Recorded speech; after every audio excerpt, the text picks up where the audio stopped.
people online as well, but I'll just go through and take apologies first. I'll take apology from Councillor Desley Simpson for lateness on council business, and Councillors Filipina and Newman for absence. And Departure 1:15, and for Councillor Henderson as well, on council business. Okay, don't have Councillor Henderson. No, but he'll be coming here. He's told me that. We've got the same meeting. Okay, sorry, clarification for early departure. Early departure at 1:15, yes. Okay, good, thank you. Okay, so I'll move accordingly. Have a second, please. Councillor Fessor-Collins, thank you. All those in favour say aye, contrary no. Then, I need to also include in that attendance by, same motion actually, attendance by electronic link for Councillor Desley Simpson. She's at an off-site meeting. Councillor Greg Sayers, who's got a personal appointment, and Councillor Dalton is also got something personal, and she will be able to link in electronically. So I think I'll just conveniently go back and rejig that motion, and we'll take the vote as it was. I think it's rather procedural. Take us now to declarations of interest. Are there any declarations of any item on the agenda here today? No. Therefore, we will move to confirmation of the minutes, and I'll move accordingly. The confirmation of the open and public excluded minutes of 3rd of December. Councillor Cooper will second. All those in favour say aye. Aye. Contrary no. Declare that carried. There are no petitions under 4, which takes us to public input, and there are 2 requests have been made, and both satisfy the standing orders. And the first is from a consortium or group of parties, and this is lawyers, Jenny Cooper representing Lawyers for Climate Action, David Robertson from Generation Zero, Paul Winton from 1.5 Project. I think I've got them all, and they are coming here as a group titled All Aboard, Decarbonised Transport by 2030 in Auckland. And they will be our first presenters, and then we will hear from Dr. Mike Ang, and that concerns NZTA building safety barriers on the Auckland Harbour Bridge to reduce the risk of suicide. So first up, I welcome Jenny Cooper, David Robertson and Paul Winton up to the table. And members, there is a presentation on Nexus, and we'll be going through that presentation right now. There's some supporting information as well. There is an open letter, a summary, and supplementary info all on Nexus to support the presentation we're about to hear and see. Now, I think, Jenny, are you opening, Jenny? No, it's going to be David. Paul, sorry. Paul. Paul, could you activate the mic there, please? Is that working? Yes. Great. Okay to go, Chris? So firstly, I wanted to thank everybody here for the leadership that you have shown in the climate space over the last couple of years. A 50% reduction in emissions by 2030 means a 75% reduction in emissions for the average Aucklander by 2030. But unless we get it right, the remaining 25% of those emissions will be coming from those stuck in an old, expensive and time-consuming paradigm. We need a transport plan for Auckland that ensures every Aucklander and Auckland business has options for decarbonised transport. And if we don't create those options, then those who can move to low carbon, the well-heeled and probably businesses, will do so. But the factory worker, for example, in 2030, will be forced to buy an old petrol car and maintain it. She won't be able to safely take her e-bike because the roads are still clogged with shiny new electric steel boxes. And the buses still just take too long because we're not giving them the road space they need to get where they need in time. And because petrol stations are disappearing like video stores of old, we now find out that to fill a car in 2030 requires a drive across town where you're paying $50 to $1 more because of the collapsing fossil fuel industry and the cost of carbon.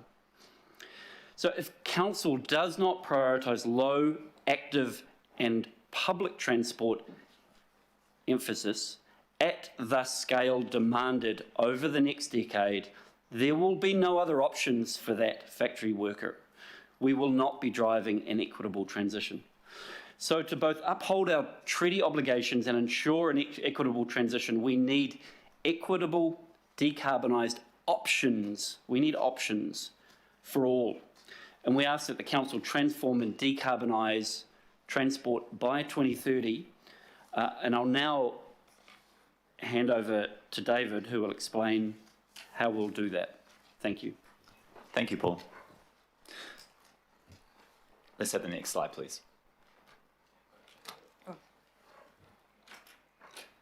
And next one after that. Cheers. So decarbonisation means relieving Aucklanders from being dependent on cars. The safety crisis, the housing crisis, productivity, urban sprawl, public health, these Auckland crises are all rooted in poor transport and land use planning, and are exacerbated by our extremely high rate of car ownership. Electrifying the fleet in Auckland does not solve these issues and will cost residents $75 billion in vehicles. And it's not responsible either. The associated road building expenses will decimate the larger transport budget intended for active transport, that is walking and cycling, and public transport. But there is an easier way. The council can transform the system, reducing the need to own a car or to build any more roads, freeing up both public and private funding for better uses. As set out in our open letter, here's how to do it. The first step is to create a genuinely compact city. Revise the Auckland development strategy to stop urban sprawl. We shouldn't increase this large city's footprint anymore. This would cut travel distances and emissions and release billions of dollars in funding currently misspent on developing greenfield infrastructure. At the same time, enable and champion higher housing density, particularly in leafy, low-density central suburbs. The second point is to make it more accessible to walk, bike, and use public transport in Auckland. Don't approach the task by adding extra infrastructure for new networks. That's too expensive. Reallocate existing road space and parking space overnight for wider footpaths, bike lanes, and bus lanes. Roll out low-traffic neighbourhoods everywhere. They are cheap and effective. Vancouver is planning to have 65% of trips be made by active or public transport going forward. Auckland can do this too. What's good for active and public transport is actually also good for drivers, so communicate this. And the last core message is this: drive less. Put reducing vehicle travel at the centre of transport design. Does this project mean that people will drive less? Must be the benchmark for every transport and housing decision. Price car parking at a level that reflects cars' impact on society, urban form, and climate. And finally, inform AT to stop avoiding impacting the network with sensible projects, because impacting the network of our recommendations is exactly what's needed. So to wrap up, from me at least, Auckland Council must lead through public conflict until we're out the other side. Leadership means making all transport decisions of a climate and equity lens. Look past the vocal minority refusing a change. Don't let them hold Auckland's future hostage. And remember that the masses of people who are angry about inaction will support you in making the changes that we need. All of this is very achievable. All it takes is some courage from you to stop following business as usual. As Rodcast says in the just released climate change report, the time for accelerated climate action is now. Jenny. Thank you. So we've heard about We've heard about why you need to decarbonise transport in Auckland. We've heard about how you can decarbonise transport in Auckland, and I'm here to talk about what happens if you don't do these things.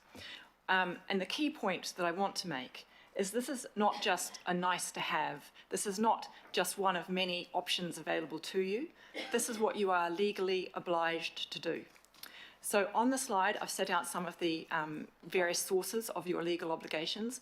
Obviously, there's a Local Government Act, which you'll all be familiar with, which explicitly requires council to promote environmental well-being, both for present generations and future generations. That is your legal obligation. Secondly, there's the Climate Change Response Act. Now, explicitly, the Act provides that all public decision makers are able to take the Act's 2050 zero carbon goal into account in their decisions. So that's permissive. What we say, Lawyers for Climate Action, is that when you are doing something which is so clearly critical to the ability to achieve that goal, so for example, when you're involved in preparing the RLTP, that is clearly a critical piece of New Zealand's ability to meet its emissions goals. That is so clearly a material consideration for council that if you fail to take it into account, your decision will be unlawful. And Lawyers for Climate Action is very prepared to test that in court. Finally, or not finally, next is the New Zealand Bill of Rights Act. Now, you're probably saying, what on earth does the New Zealand Bill of Rights Act have to do with transport? Well, the council is bound, like all public decision makers, by that act, which enshrines, of course, the right to life. We already have cases overseas, for example, in the Netherlands, where inadequate strategies to reduce emissions have been held to contravene the right to life because of the existential crisis we are facing. In terms of the council's own pronouncements, you've declared a climate emergency. You've adopted a climate action plan, Te Taruki a Tāwhiri, which sets out very ambitious goals and the goals that you need to and should be achieving. Now, those pronouncements by the council create legitimate expectations that you are going to follow them and act in accordance with them. And you may or may not have heard about the decision from the High Court at the end of last year in Hauraki Coromandel Climate Action and Thames Coromandel, where the judge said that in certain circumstances a climate emergency declaration may have legally enforceable consequences.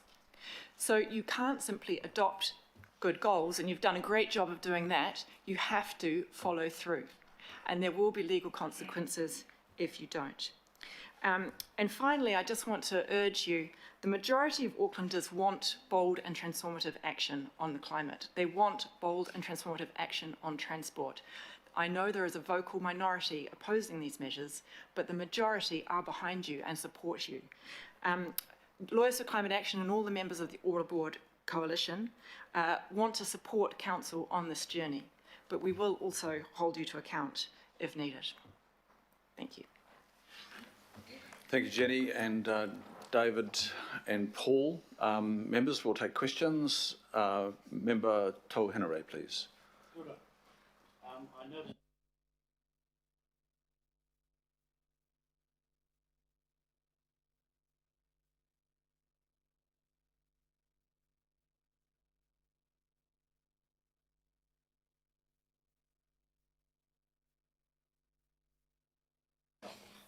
this is just my, oh, there it is there. Had some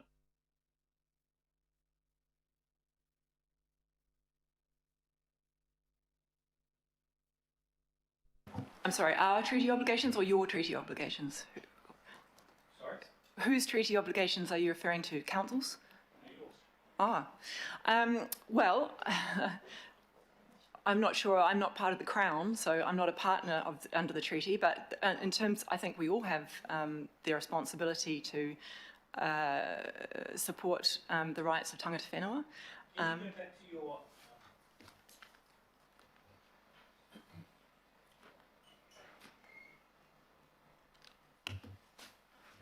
Can you go back, yeah, that one there? Mm-hmm.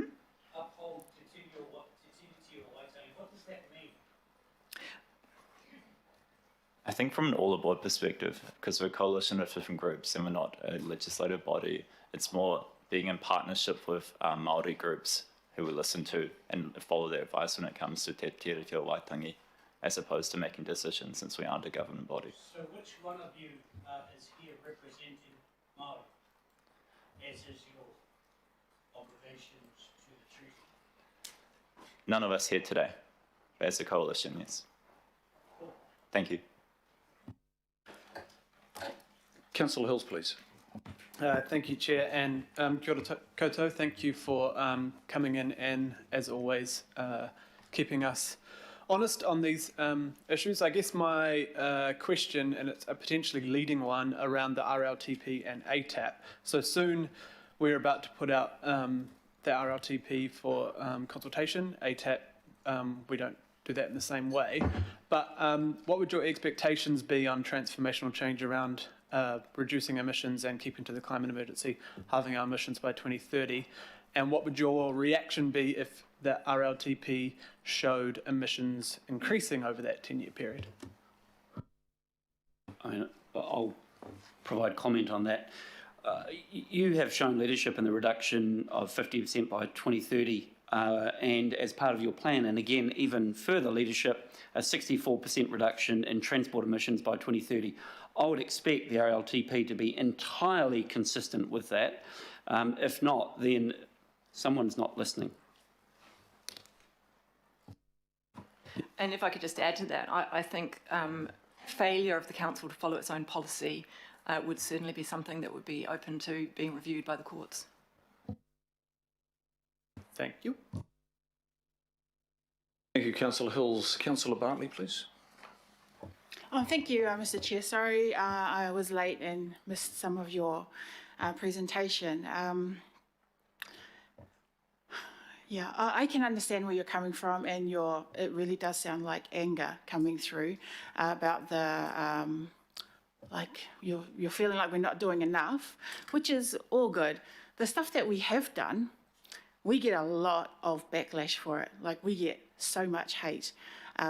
The thing that's pissing people off right now is when we do something about car parks, trying to make it a nice open green space. People don't want to lose their car parks. Eastern Busway, people are so mad at me in my ward about the Eastern Busway.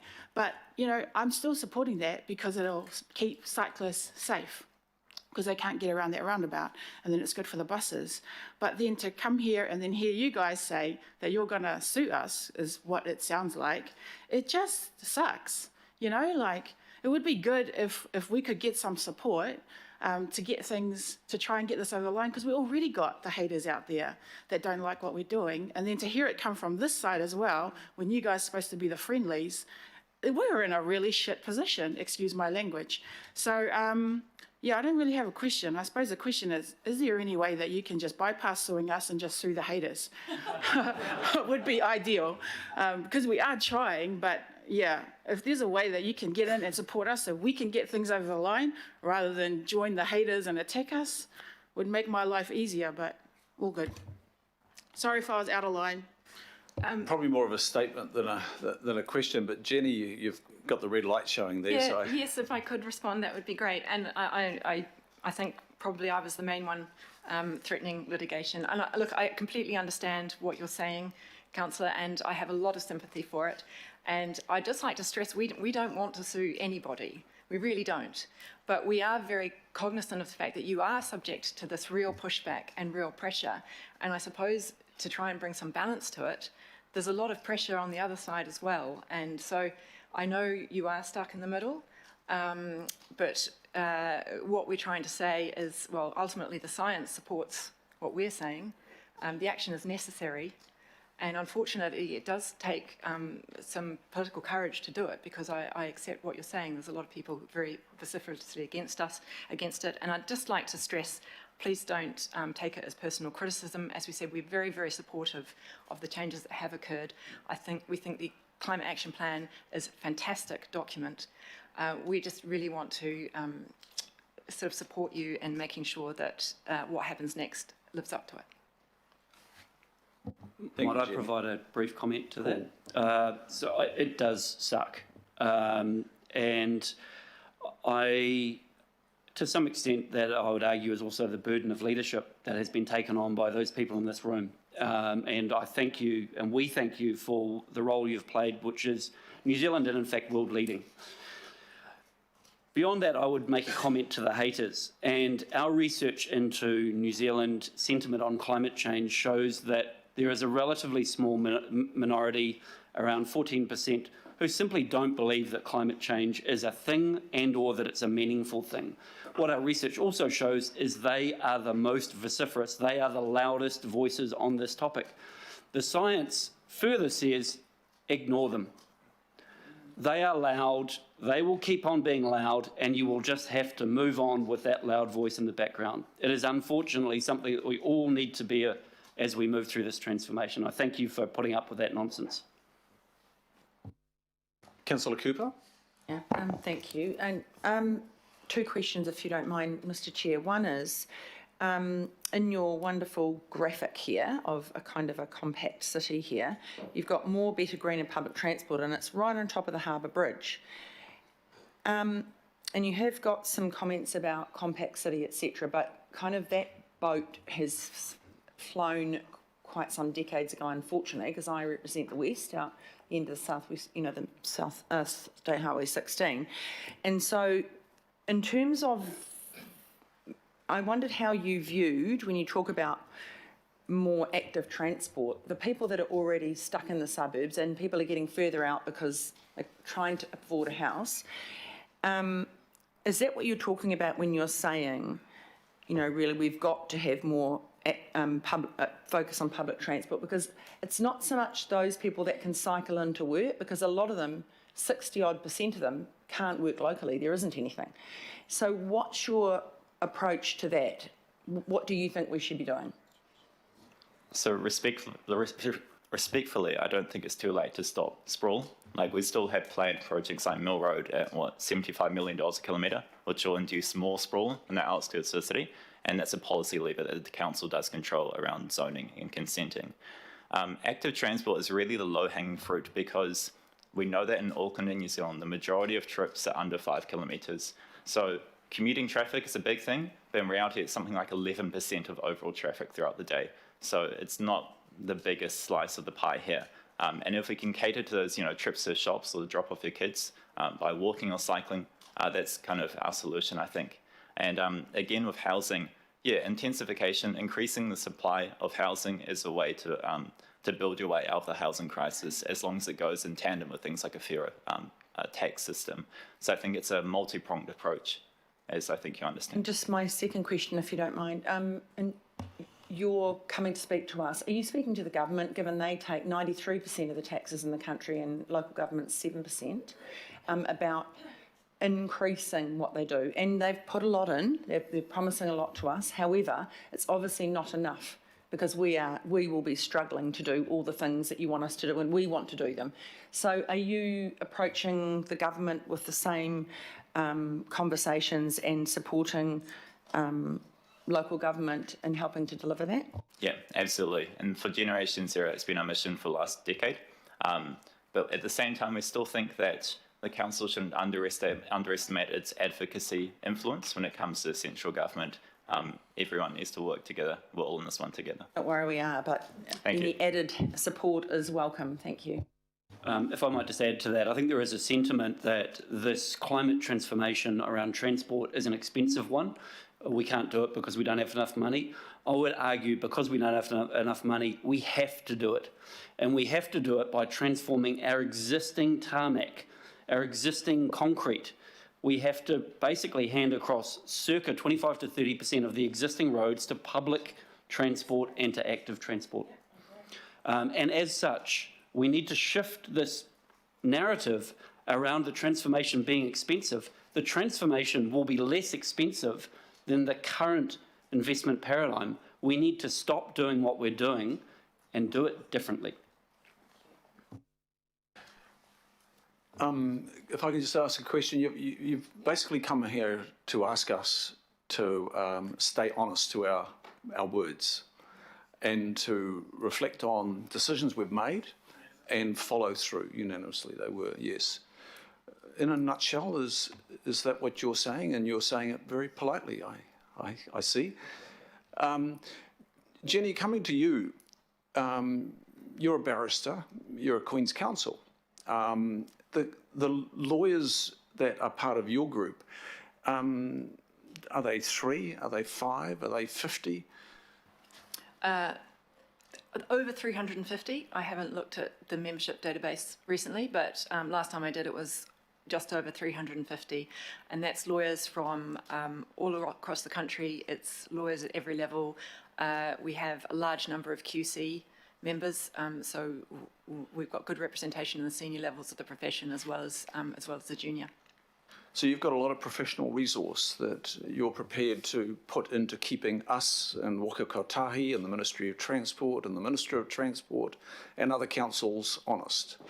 Yes, we do. And also we did a membership survey in December in which our members basically told us we weren't doing enough. So lawyers, the court is increasingly becoming a place for these issues. And as I said in response to Councillor Bartley, we don't want to sue people. It's time consuming and expensive and disruptive.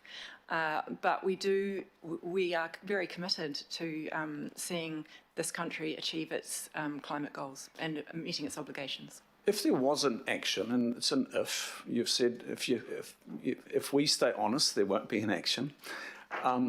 If there was an action, would you be joining agencies like Waka Kotahi, the Ministry of Transport, Auckland Transport and Auckland Council, and possibly the Minister of Transport to such an action? And that's my first question. And second, would you take that action on a draft RLTP? Does the law allow you to take an action on the draft, or would it be on the final document? Well, it's a hypothetical question because, of course, the parties would depend precisely what we were seeking review of, whose decision it was, who were the relevant parties. So to the extent that we were seeking review of a decision that involved all of those parties, then yes, they would logically be part of the litigation. In terms of whether a review proceeding would be brought on the basis of a draft, that is possible. I think there's a proceeding which is currently underway in respect of another council on a proposal that was put out for consultation. I'm not sure, but I think it's hypothetically a possibility, yes. Thank you. Councillor Henderson. Thanks, Chair. Two questions, if you don't mind. But firstly, just to quickly tautoko Councillor Bartley. The Te Tureke Tawhiri plan, our climate goals, this council has made bold calls. But as you say, correctly, I think the proof is in the pudding, and it's our job to follow through with meaningful, transformative action. Otherwise, a plan is just on a shelf. So our unitary plan allows, and the housing crisis actually requires, we build more townhouses in suburban neighbourhoods, and they're going up all over the place. We're expecting huge growth in streets and in areas that weren't designed at first to cater for the residential population. So do you have concerns about our public transport network's ability to meet the needs of the future suburban areas? I think if the money is going to the right places, and not particularly. In terms of infrastructure, again, as Paul said, it's about reallocating existing road space for things like bus lanes and so on. And going forward, things like the RLTP have to reflect the future investment in public transport. But at the end of the day, if you consider how much money we're working with, there is enough funding for these projects to be put to the right places. But it requires conscious and intentional investment in public transport in those especially lower income areas, which are particularly deprived of that historically. Thank you. And just a quick follow-up, thanks, Chair. It's all well and good for the centre of town, but we have to take all of Auckland with us, and particularly our suburban areas, if we're going to have meaningful action on climate change. And we're talking about transport today, but I want to know whether you have looked at economic development and town centre regeneration, because if we're not asking people to travel into the city for work, they can work locally. That's going to reduce their carbon footprint even further. So what's your view on the economics of town centres in that? So all the board is more focused on a macro level in terms of transport, but at a low level, I think making town centres welcoming to people, to pedestrians and to cyclists boosts local businesses, adding green spaces, that kind of stuff does. So when it comes to suburban development, because we know that the majority of trips are under 5 kilometres and probably often to these town centres, it really makes sense to invest in cycling and walking facilities to make that possible. Thank you, Councillor Henderson. Councillor Collins, please. Thanks, Chair. I'll come to a question real quick. When my family come from Samoa to New Zealand, they always comment on how amazing our roads are.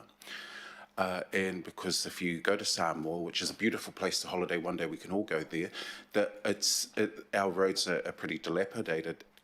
often and my question is going to be about how you stay in touch with the views of poorer communities, Pacific Māori in particular. I represent the poorest ward in the city.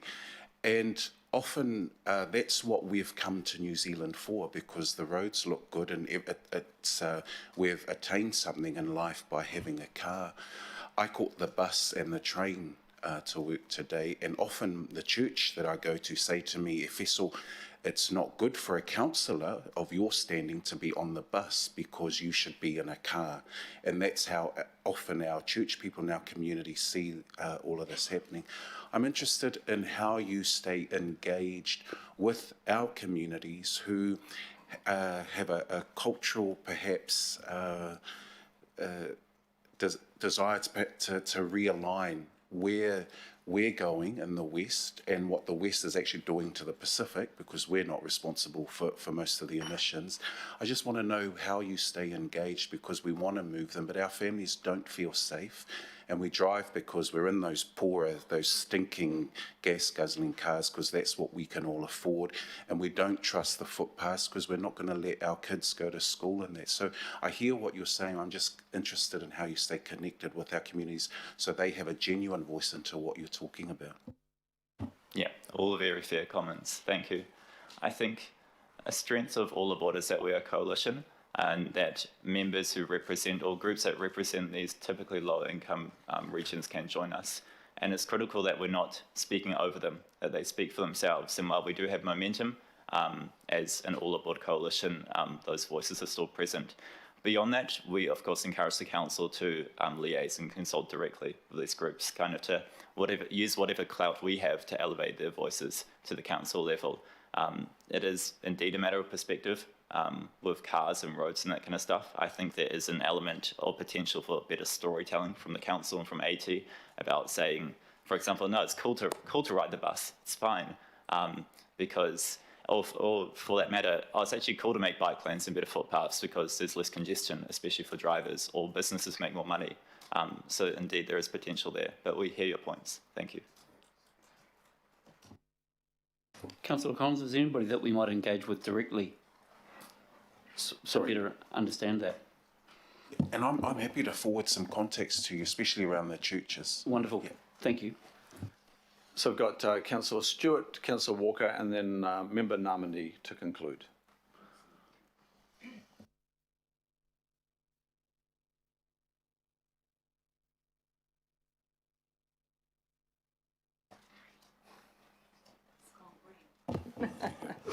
Hold on, I can't even turn it. Good sign. Yeah, good sign.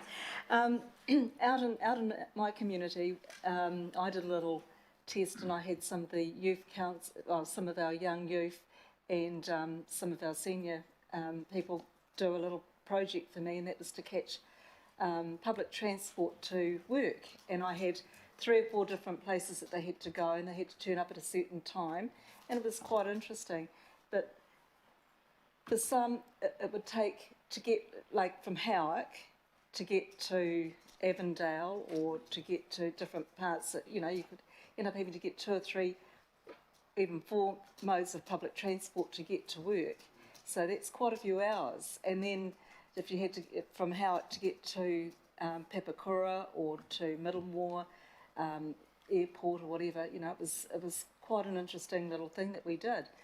But one of the things that I can remember when I was very young is we used to have the bus depot down the bottom of town, and people would go to one place like a hub, and then they'd catch buses to wherever they were going. So like in all of our communities, maybe the only way we're going to really get people catching public transport is we need to have the buses going to where they're wanting to go to work. So if in all communities, if you had a hub, in that hub you had buses that were going to Middlemore, going to Mangere, going to Avondale, going to Papakura, going wherever, people only then have maybe one form of public transport to catch, and then they can park and ride or whatever.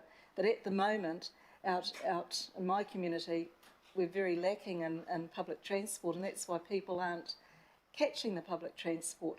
So I think, personally, to have little little buses going around, picking up people, dropping them to the hub from the park and ride, and then, you know, if you're going to Middlemore, you're going there, you know.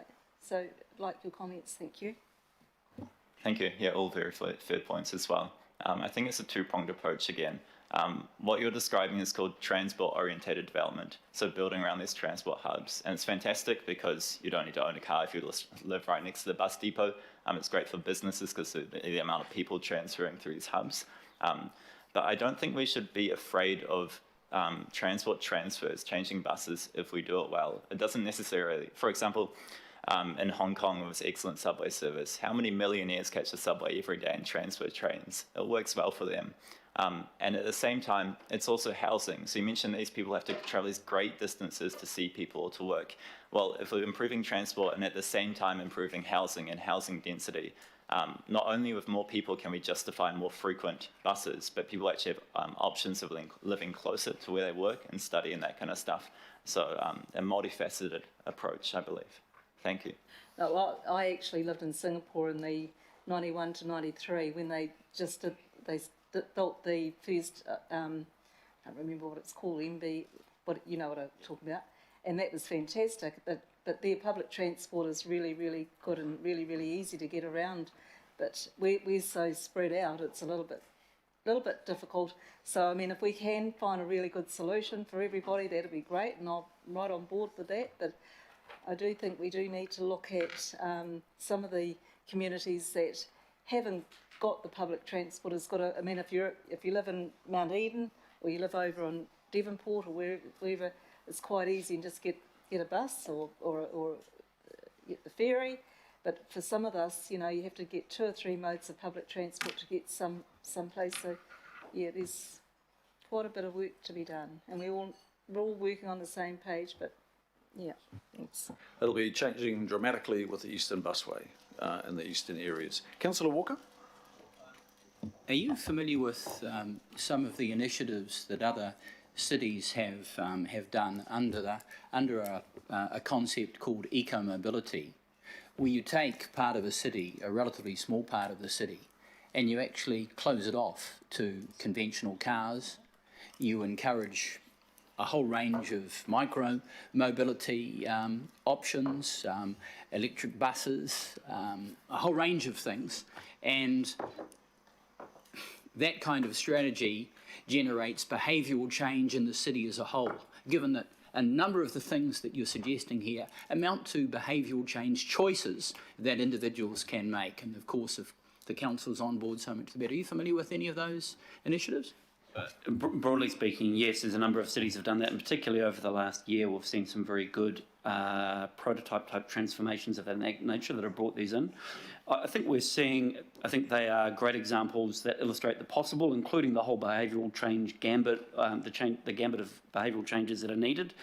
And we're starting to see the green shoots of those in Auckland. There are some wonderful little tiny pockets. Please do that much, much faster. Do you think we could do something like that?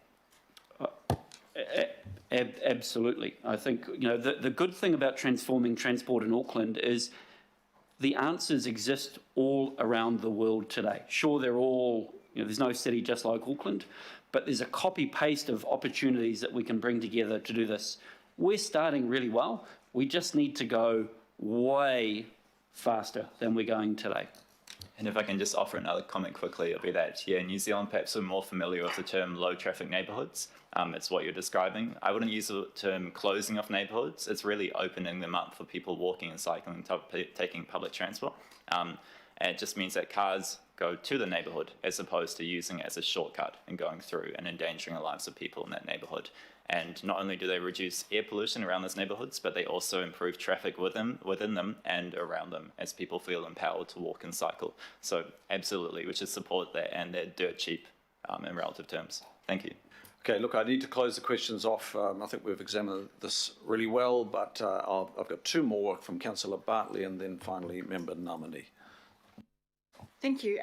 Just wanted to pick up on your point about changing buses. I'm really glad that the millionaires can accommodate changing buses in their very important lives. But changing buses is an issue for the disabled community. Like, it is really bad, especially if the changeover times are late or anything like. It really is just. It's just so dramatic, the effect it has on their daily lives. So I want to pick up on that point. But my question is, I've noticed that we spend a lot of money on infrastructure, a lot of money on the cycleways, cycle lanes, whatever. We put a lot into bus shelters, bus infrastructure. Do you think we've got it wrong in investing in infrastructure when maybe we should be investing in ways that help people change their behaviour, in ways that work for them? Kind of picking up on the point that Councillor Collins talked about regarding communities. And, I just look at Mangere. I've done my best to help Mr. T get our people out there onto the bike and off the car, especially for the health benefits. But it's very, very difficult, especially what he's talking about in terms of culture. I worked in Wellington for 3 years, all the black suits, on the bus, on the train. Over here, when I grew up, you only caught the bus if you were poor and you couldn't afford a car. So, and then there are also the safety issues. Nobody wants to, my parents never made us catch public transport because it was unsafe. They always dropped us off to school. So, very big change that needs to happen. So should we be shifting away from investing in infrastructure and investing in some education, behavioural change? Invest in people. People. So if I could comment to that, I think, and related to your previous comment, we all need to, and the grown-ups that design the transport system, need to ensure that the options in 2030 are just better. That people don't have to, when you run that test in 2030, people get there quicker using the available public transport or active transport modes than they would in a car, quicker or more cost effectively. To your specific question about whether or not we're doing it wrong, the really lazy answer would be absolutely. We are currently rolling out around 5 to 10 kilometres a year of cycling infrastructure at a cost of a lot of zeros. We need to stop doing that, and we need to be rolling out between 50 and 150 kilometres a year of the same cycling infrastructure using some mix of posts and planter boxes to initially get things going. Absent that safe infrastructure, we will not get the behavioural change that you're advocating. This is not a comm story. People are genuinely in an unsafe environment when they're moving and cycling. That's a very valid, real concern. And we need to create at scale, at a rate, alternatives that allow that. The current investment paradigm does not allow that. It is simply too expensive. We need to fundamentally change that to do things cheaper using largely existing infrastructure. Okay, thank you, Paul. Finally, from Member Namani, please. Oh, kia ora. Final. My comments were really a little bit pedantic, and they were actually about that picture, because pictures tell 1,000 words. And I was listening to everybody, I was listening to you in terms of where treaty partners sit, upholding the tiriti of Waitangi. Perhaps it needs to be shifted to the Town Hall, Ministry of Transport, ATAP, because as far as I'm aware, iwi have always upheld the Treaty of Waitangi, and perhaps there's a different bubble that needs to be there that's about unlocking and removing inequities that exist. And I think the other comment I'd make is don't just pigeonhole iwi into, I guess, a treaty partner, and that's a Crown concern. Look at them potentially also as allies for your movement. They equally have views about climate change. They maybe have different lens around it and different approaches, but people-centred approaches to climate change action, in my view, in this country is critical. Voices need to be connected on this to make change. So sometimes we all have to step out of our comfort zone around that. So it was just a comment in looking at that picture and just saying maybe there's a few things. Yeah, anyway, thanks. Yeah, I fully agree, and our apologies that the picture doesn't adequately encapsulate the importance of representation in that case. Thank you. Kia ora, thank you. Well, look, I think we've examined that well. Thank you to the three groups that have come here as one group, and Jenny, David, Paul, to your respective groups, thank you, and collectively a big thank you. So I know you've made this presentation in front of the Auckland Transport Board. Parties to the RLTP are Auckland Council, Auckland Transport, Waka Kotahi and the Ministry of Transport. So as is the normal in public forums, we'll make sure this information that you've presented us with today goes through to those parts of our organisation and Waka Kotahi and MOT so that they can be informed of your position. We'll ensure that happens. Would somebody like to move? I will have a mover from Councillor Collins and second from Councillor Watson. A motion of acknowledgement to all aboard and the constituent three parties.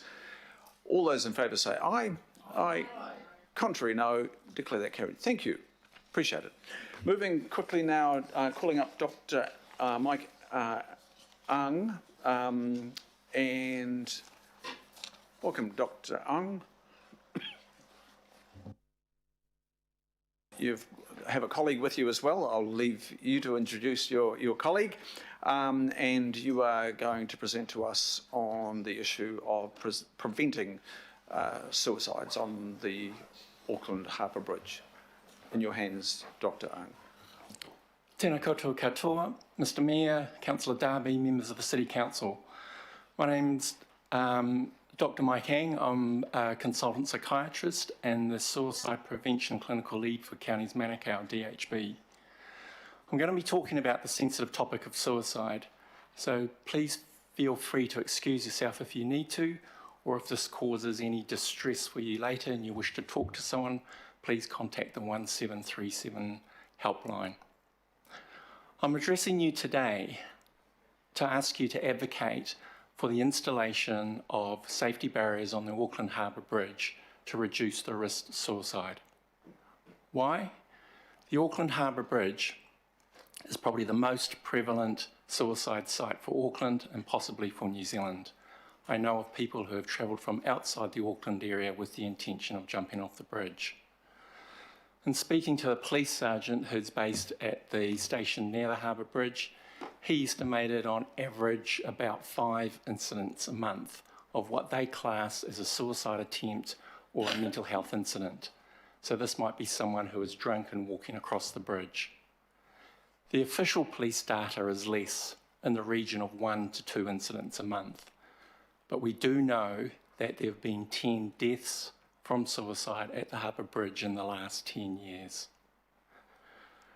Reducing access to lethal means of suicide is one of the most evidence-based successful suicide prevention initiatives. And in fact, the Grafton Bridge is held up as an exemplar at an international conference I went to, building safety barriers there. It's been estimated that 2 lives a year, every year, have been saved since barriers were put up on the Grafton Bridge. Also, if we're about to build a sky path, it would seem that this is a wonderful opportunity to also build barriers on the Auckland Harbour Bridge. Just as an aside, I realise looking at your agenda, you're going to later be talking about the railway infrastructure. Can I ask you to keep in your considerations the importance of safeguarding railway platforms like the station at Middlemore Hospital, overhead bridges, and fences along the railway lines. This is particularly relevant for the South Auckland population where I work.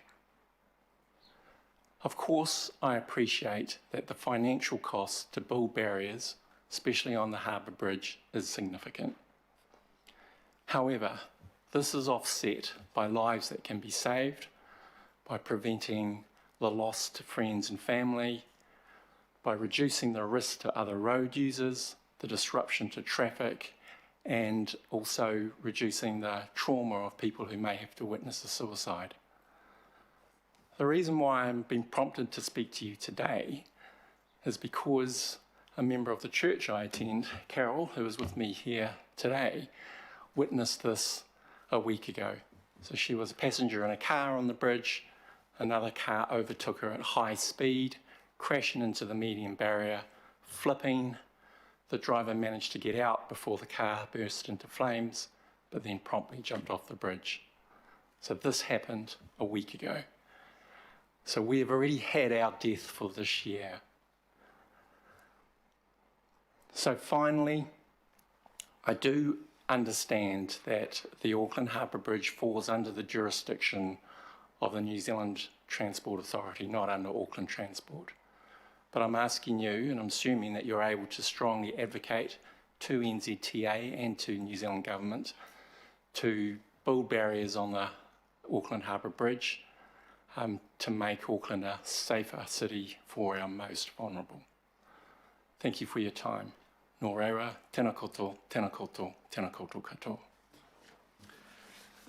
Thank you, Dr. Ang, and thank you, Carol, for being with us. And the safety of our transport network is paramount, and you've reminded us of a particular need and requirement. So appreciate that. Members, do you have questions of Dr. Ang? Councillor Coombe. Thank you, Mr. Chair. Tēnā kouroa. Thank you for coming along today and raising this issue. That's really devastating to hear about what happened in front of you, Carol. Sorry to hear that. I just wondered if, as you say, this is Waka Kotahi NZTA's infrastructure. Has an approach been made to the agency, and do we know what their position is? That would be quite helpful in terms of our own advocacy, and very happy to advocate for that as the ward councillor on one side of the bridge. Thank you. And I think that is one of the issues, because even from a DHB perspective, no DHB is responsible for the Auckland Harbour Bridge. It sort of bridges Auckland and Waitemata DHB. The data is also, I think, could be better. So there is, I recently had a meeting with my clinical director who suggested that we do approach the NZTA collectively as a DHB, but it's not just a health issue, it's a transport issue, it's a police issue, it's a community issue. I have tried to make email contact and didn't get a response. So certainly if you have a contact in the NZTA we can approach, we'll be very happy to do so. Thank you, Councillor Coombe. Councillor Mulholland. Thanks, Chair. Having had worked for a suicide trust, I'm certainly mindful of the matter you raise. And so I want to thank you very much for coming here and for being open about this matter, of which I fully support. And my question was somewhat similar to Councillor Combs, but adding to that, have you by chance considered, or have you put a petition together? You know, often in New Zealand, as we know, those of us that have been involved with that sector, that, you know, was something you didn't talk about, but I think to be open and transparent is one way of information sharing. So have you considered, or do you have a petition of which, you know, we could support those that want to? And by the way, I'm happy to also write a letter to support your views and opinions with regards to advocacy to central government. I don't have as much power as some, but happy to do that. Thanks, Chair. So, petition thoughts? So just on the point of trying to advocate to central government, I'm only one person, so I have contacted my local Member of Parliament, Erica Stanford, who did speak to Chloe Swarbrick, who did speak to Anne-Marie Genter. Where that's gone, I don't know. We have to be a bit careful in the suicide prevention area. We don't want to be advertising sites or methods of suicide that can actually make things worse. So we don't want to increase the awareness of suicide. It's pretty well aware already. It's more the preventative measures. So I guess your point, though, of a sort of a collective advocacy is probably going to be stronger than an individual person writing an email. Thank you, Councillor Mulholland. Mayor Goff, please. Thank you, Mike and Carol, for being here today, and thank you, Mike, for your very thoughtful presentation. Very sympathetic to what we need to do to try to lower the appalling rate of suicide in New Zealand. lost a family member and a very close friend from suicide. But I want to ask about a pragmatic aspect to what you're proposing. My friend who died died jumping from the 7th floor of a building just up on Simon Street, not very far from here. And if we were to put elaborate structures up on the Harbour Bridge to stop people using that as a site for suicide, doesn't that just change the location or the means by which that person takes their life? So they did a nifty bit of research on the Grafton Bridge, and as I said, their findings was it saves 2 lives a year without substitution. So a lot of almost the example I gave before, that's quite an impulsive, immediate effect.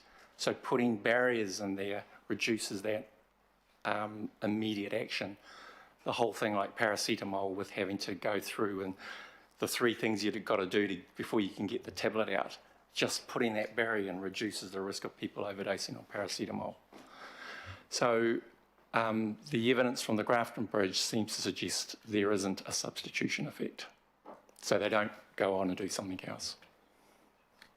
That's very helpful. If you've got some evidence on that you wanted to forward, I'd really like to have a look at it. Thank you. Thank you, Mayor. And Councillor Fletcher? Thank you, and thank you for your presentation. Along with Catherine Harland, I did the work with Grafton Bridge 20 odd years ago. And the point that Mayor Goff has raised was one that we considered, because you would understand the costs that were incurred in making sure the aesthetic and the safety factors did not come cheap. So I really appreciate your advocacy on this today, and I believe that there is advocacy that we can bring to the government who are responsible for the Auckland Harbour Bridge. And the research that we undertook at the time to justify the additional expenditure, I'm sure could be made available to them. And that was a long and complicated process, and I'm really thrilled to hear that it's now being recognised for.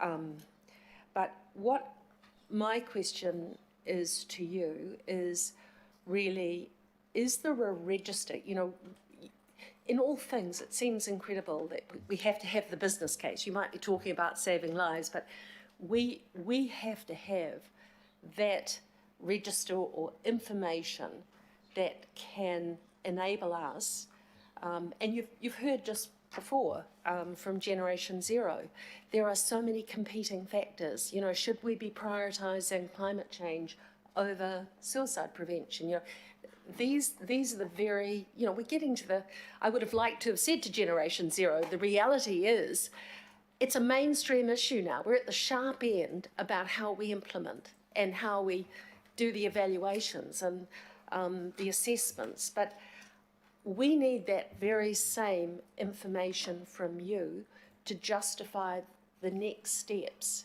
And I think that research is going to be invaluable, because there's always somebody who said, oh, well, if you stop it there, well, it's just going to pop up there or there or there. It's the impulse person in that situation. But I don't know, Mayor Goff, is this an issue for our representatives that sit, yourself, Mr. Chairman, and Councillor Cashmore, that we can provide additional assistance through Auckland Transport, or is this something that you would want to do through Councillor Filipina's committee? But I think that there is work that we have, and from the legacy councils, the record that we have on this issue, that could be applied to this most sensitive and important matter. Thank you, Councillor Fletcher. Look, I might just pick that up. It was probably a question of our role here. In support of Dr. Ang and Carol here today, I think we will communicate with Waka Kotahi and just understand how they see the safety on the bridge and how they have thought about suicide prevention, whether they have anything in plan. I know the Skypath design. I was for 14, 16 years have been party to a group that made the initial designs, and the prevention of anybody jumping off the bridge was always top of mind in those designs, and that's been carried through with government now taking that project over through Waka Kotahi. But we'll check in there. So I think we need to just check in with Waka Kotahi and find out if they've got any plans, and if they don't have any plans, then we need to broaden that discussion about, well, are they aware of what Dr. Angers and Carol are conveying to us here today? That Mr. Chairman, I really appreciate that, and I think that is a good starting point. But this issue of the bridge was made, we had an awareness of that at the time we did the work on Grafton Bridge. And I think we're expecting people to navigate the really complicated arms of government, both local and central. Because this involves, it involves the Coast Guard, this involves the police, this involves the transport agencies, it involves so many. And I think to assist with the advocacy that we're seeing, it does require a measured response to try and weave your way through that, that very complex field of government agencies. So I'm happy to leave it with you, Mr. Chairman, that you do so, but I wouldn't be sufficiently satisfied if you said that you just wanted to raise it with Waka Kotahi, because they're aware of it. It's just we haven't done anything about it. So it's how we get next steps. Agree. Focus on the next steps, and the Chief of Strategy will support this committee here today in following up with Waka Kotahi, I assure you. Okay. Look, I'll take the next question from Councillor Watson, please. Yeah, thank you. I mean, just in terms of this specific location, I mean, what we've heard here today really casts a different light on it. We have 5 incidents a month that are occurring in one form or another. We have 10 deaths in the last 10 years. That doesn't include people who jumped and survived. So I know someone who jumped but survived, is paralysed for the rest of their life. So if we look at the Harbour Bridge, it wasn't that long ago where there were no median barriers, and there were people getting killed periodically and head-on crashes there, and for decades that situation was allowed to persist. Now it seems unbelievable it was allowed to go on so long.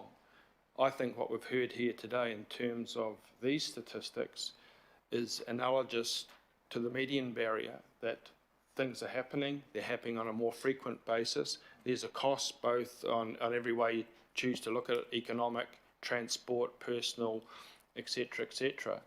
So I would urge that this really is the prompt for us to make our case on behalf of our submitters today, on behalf of our communities, because clearly these figures show we have an ongoing problem that I would suggest the cost outweighs whatever solution might be used to deal to it. So I would urge a very proactive response from us today. Can I just make a comment there? If we had part of our road system where there was 1 death a year, I always suspect in terms of priority and if it was thought that death was due to the structure of the road, I suspect that would be quite a high priority for whoever's jurisdiction it fell under to make changes to that. I guess the issue with this being at the Auckland Harbour Bridge, it's not perceived as being related to the traffic, but it is a site where there is 1 death a year. Councillor Stewart, please, and then we'll close off with Councillor Collins. Okay, now I've got Councillor Bartley as well, so I would like to conclude the question. So I'm going to close with Councillor Bartley, okay? Councillor Collins and then Councillor Bartley, is it? Thanks, Chair. I was just wondering if it was possible to get our hands on the study or the the evidence that you talked about, because I'm aware of, I used to work at the university and I know of the barricades that were put up in the Owen Glen building, and the bridge that crosses the Otahu part of the motorway had barricades put on it, but for a different purpose. But I'd be interested just to see what the evidence is coming back for the issues that you raise. Thanks, Dr. Ang. Thank you. And finally, Councillor Bartley. Thank you, Mr. Chair. Thank you for bringing this to us. I mean, it's pretty obvious that everybody's had some kind of experience regarding suicide. I just wanted to ask, is this this will help the situation? You know what I mean? Like, did you look at any other options? And this is very naive of me, but in my community, we do the community patrols, and we get calls about people that are in the park and they're looking at the tree and they're taking a rope and they're very worried.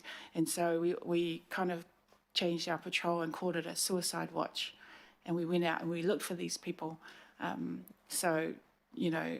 Is it definitely, people are definitely more on the bridge than like the trees in their local parks? Because that's what I seem to hear more of. But So in terms of suicide prevention in general, it requires multiple interventions at multiple levels. And in actual numbers, this is only one death a year compared to the 650 in New Zealand. Majority of deaths are hangings in the person's home or nearby. So it'll have minimal impact on the total suicide numbers, and there are lots of other interventions that are required in terms of building resilience in schools, networking, building stronger communities, reducing drugs, etc., etc. So no, this is clearly not a silver bullet. It'll help. Well, thank you, Dr. Ang and Carol, for coming here today. These issues have to be discussed by all of us, and thank you for opening that up and opening up a good range of inquiry here today. Important. So thank you, all the members, for the questions that you've put, the discussion that we've had, stimulated by your presentation.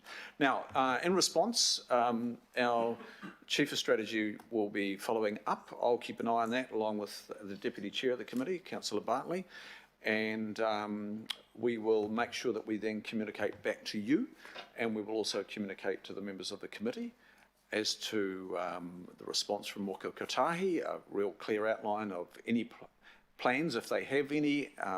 We'll make sure that comes out, and we need to sort of go through those first steps first, Dr. Ang, and we'll see how we go from that, if there is anything further to be followed up on. Okay, do we have a mover and a seconder, please? Councillor Bartley and Councillor Mulholland, an appreciation motion to you both, and thank you for coming here today. All those in favour say aye. Aye. Contrary, no. Declare that carried. Thank you. I'll just catch up over that. Okay, item 8, members, is, as you received an email, is withdrawn. Oh, sorry, I've got to do extraordinary items first. There are none, which takes us to 8. Thank you, Duncan. 8 is withdrawn. I'd hoped to have been in a position to make that operative. We received a late appeal, so we were successful in the Environment Court, as you saw by the memo that was distributed. And what I do invite you to read, though, if you can, if there's any one part of that memo, look at the court findings and look at sections 85, 86, quite telling. But we can't discuss that today in any way because we are now back in front of the High Court. Which takes us to 9, and that is making operative the Auckland Unitary Plan Hauraki Gulf Island section, and this relates to sites of significance to Mana Whenua. Now, there are some slight changes to the motions because we've still got to seek the endorsement of the Minister of Conservation. Now, members of the Independent Māori Statutory Board, would you like to move and second put these motions on the...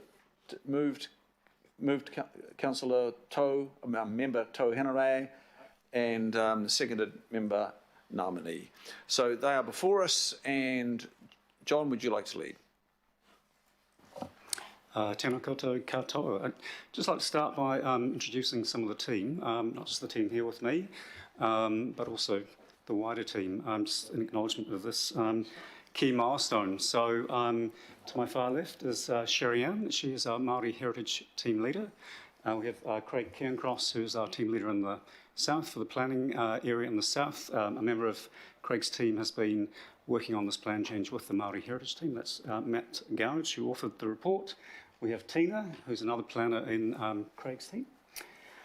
We also have Elna, Ripeka, and Nathan, who are in Sherry Ann's team. So this program has been going for probably about 6 or 7 years now, and this is a big milestone. We've actually finally got to the point of being able to say, yes, we have protected 33 sites of significance to mana whenua through really good mahi, good work, and a lot of partnership with mana whenua. So I'd also like to introduce Edward Ashby. Edward is the chair of Te Kaura Iwi Investment Trust, and he has been mandated by Te Warana Taua, who's the chair of the Settlement Trust at Te Kaura Amaki, and also Robin Tower-Gordon, who's their Environment Heritage Officer. So Ed is here to just talk about the work of the team on behalf of Te Kaura Amaki. So normally these reports to the Planning Committee are a bit of a formality, a bit of a procedural step. We've gone through developing a plan change, we've had submissions, we've had hearings. In this case, we're fortunate there are no appeals to the Environment Court, so Council can now make the plan change operative. There is ongoing mahi with mana whenua to introduce another tranche of sites of significance into the unitary plan. That is work in progress, and hopefully perhaps later this year, maybe second half of this year, we'll hopefully be bringing another tranche of sites of significance to our committee for approval to put out for submissions. This tranche here is predominantly on public land. The second tranche has a mix of public and private sites. It obviously gets a little bit trickier when you're dealing with constraints on private property, but that's where the program is heading. So really just back to you, Chair and Committee, if there are any questions for myself, the team, or Edward from Te Kaura Amaki. Thank you, John, and thanks to the team. Been a long haul to get here. So great work done by everybody here at Court Council and with the mana whenua as well. So thank you. Please convey that on behalf of us back to the respective tribes. And question first from Councillor It wasn't Cooper. a question, but I just note, I'm sorry if I missed it, but Edward was part of our staff during this time as well. So I just want to acknowledge his work inside and outside of the tent when he came here for a rest. When he wasn't working for Te Kaura before, but now he's gone back in his rightful place. But yeah, thank you. Thanks, Councillor Cooper. Member Namani.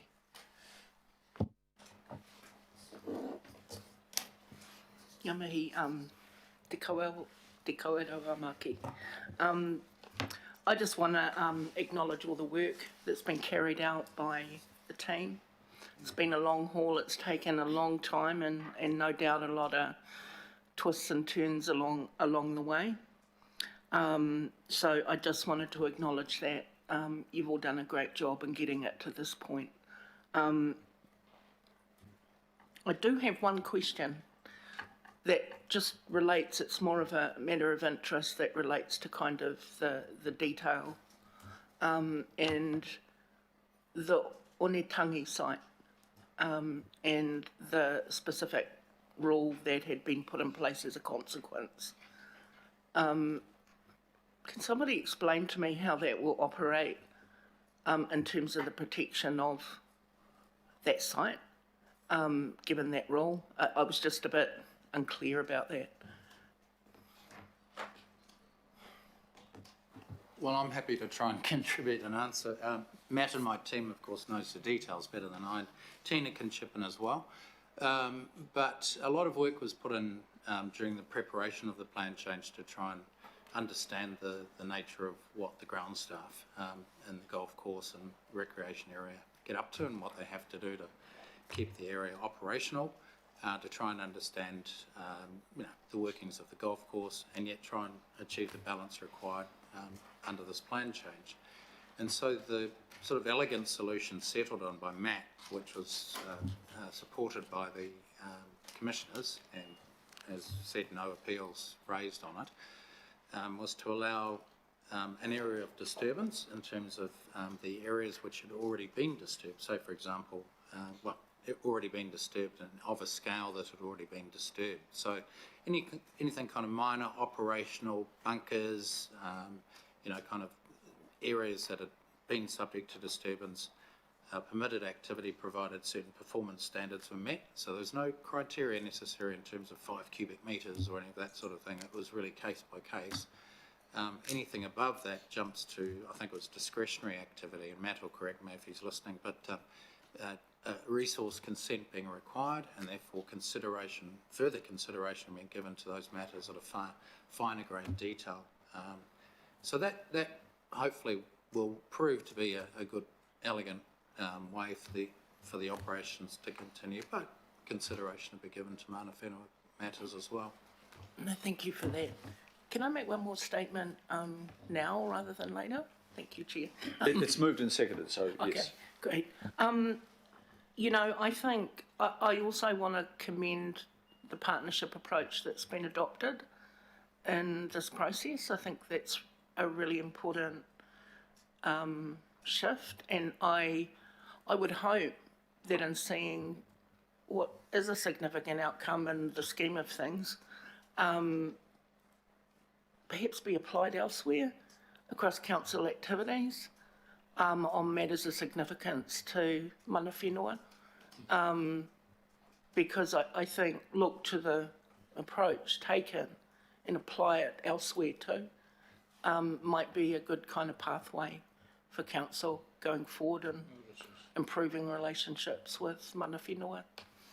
Kia ora. Very good point, Member Namani. Are there any other comments to be made on this, members? Councillor Kerr.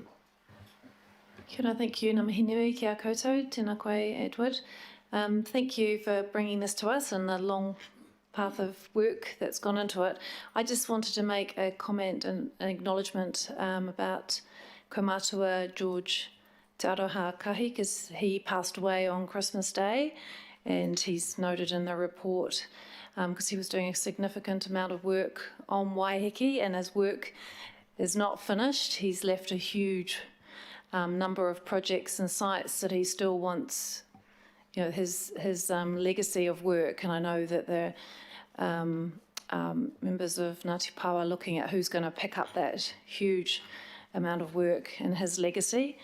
So I was very privileged to attend his tangi just over Christmas. So I just would like to acknowledge, and I'm sure there's many other people who've made huge contributions. So thank you for that opportunity. Kia ora. Kia ora. If I can just briefly reflect too, going back just 4 or 5 years ago, it wasn't that calm as it is now around this table. When we looked at really important issues like sites of significance to Māori, and it was pretty tough. I think we've gone a long, long way pretty quickly, and I look forward to learning from how we so calmly resolve this and taking that and taking it forward and the many challenges we're going to be looking at response to the MPS on urban development. Let's take the lessons from this and see how calmly and smoothly and successfully we can resolve a lot of the big planning issues in Auckland. So my hat really does come off, and I take a bow team, John and your whole team, mana whenua who have been involved. This is testimony to doing things differently, inclusively, and with massive success, easily. So he says easily, but I didn't see the hard mahi. But thank you, big thank you from all of us here at the Planning Committee.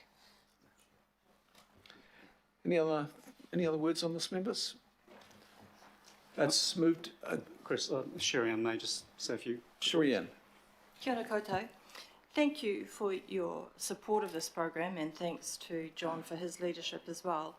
I would like to give an opportunity to Edward, because he's moved his plan today, to come and support the program or speak to his views of where we are. So that's right, he was on our team for a couple of years, but we were working with Ed from the Te Kawerau side for that first tranche, these sites that are in here. And so I think that it would be good for you to hear the challenges from that side and how perhaps they work through them with us.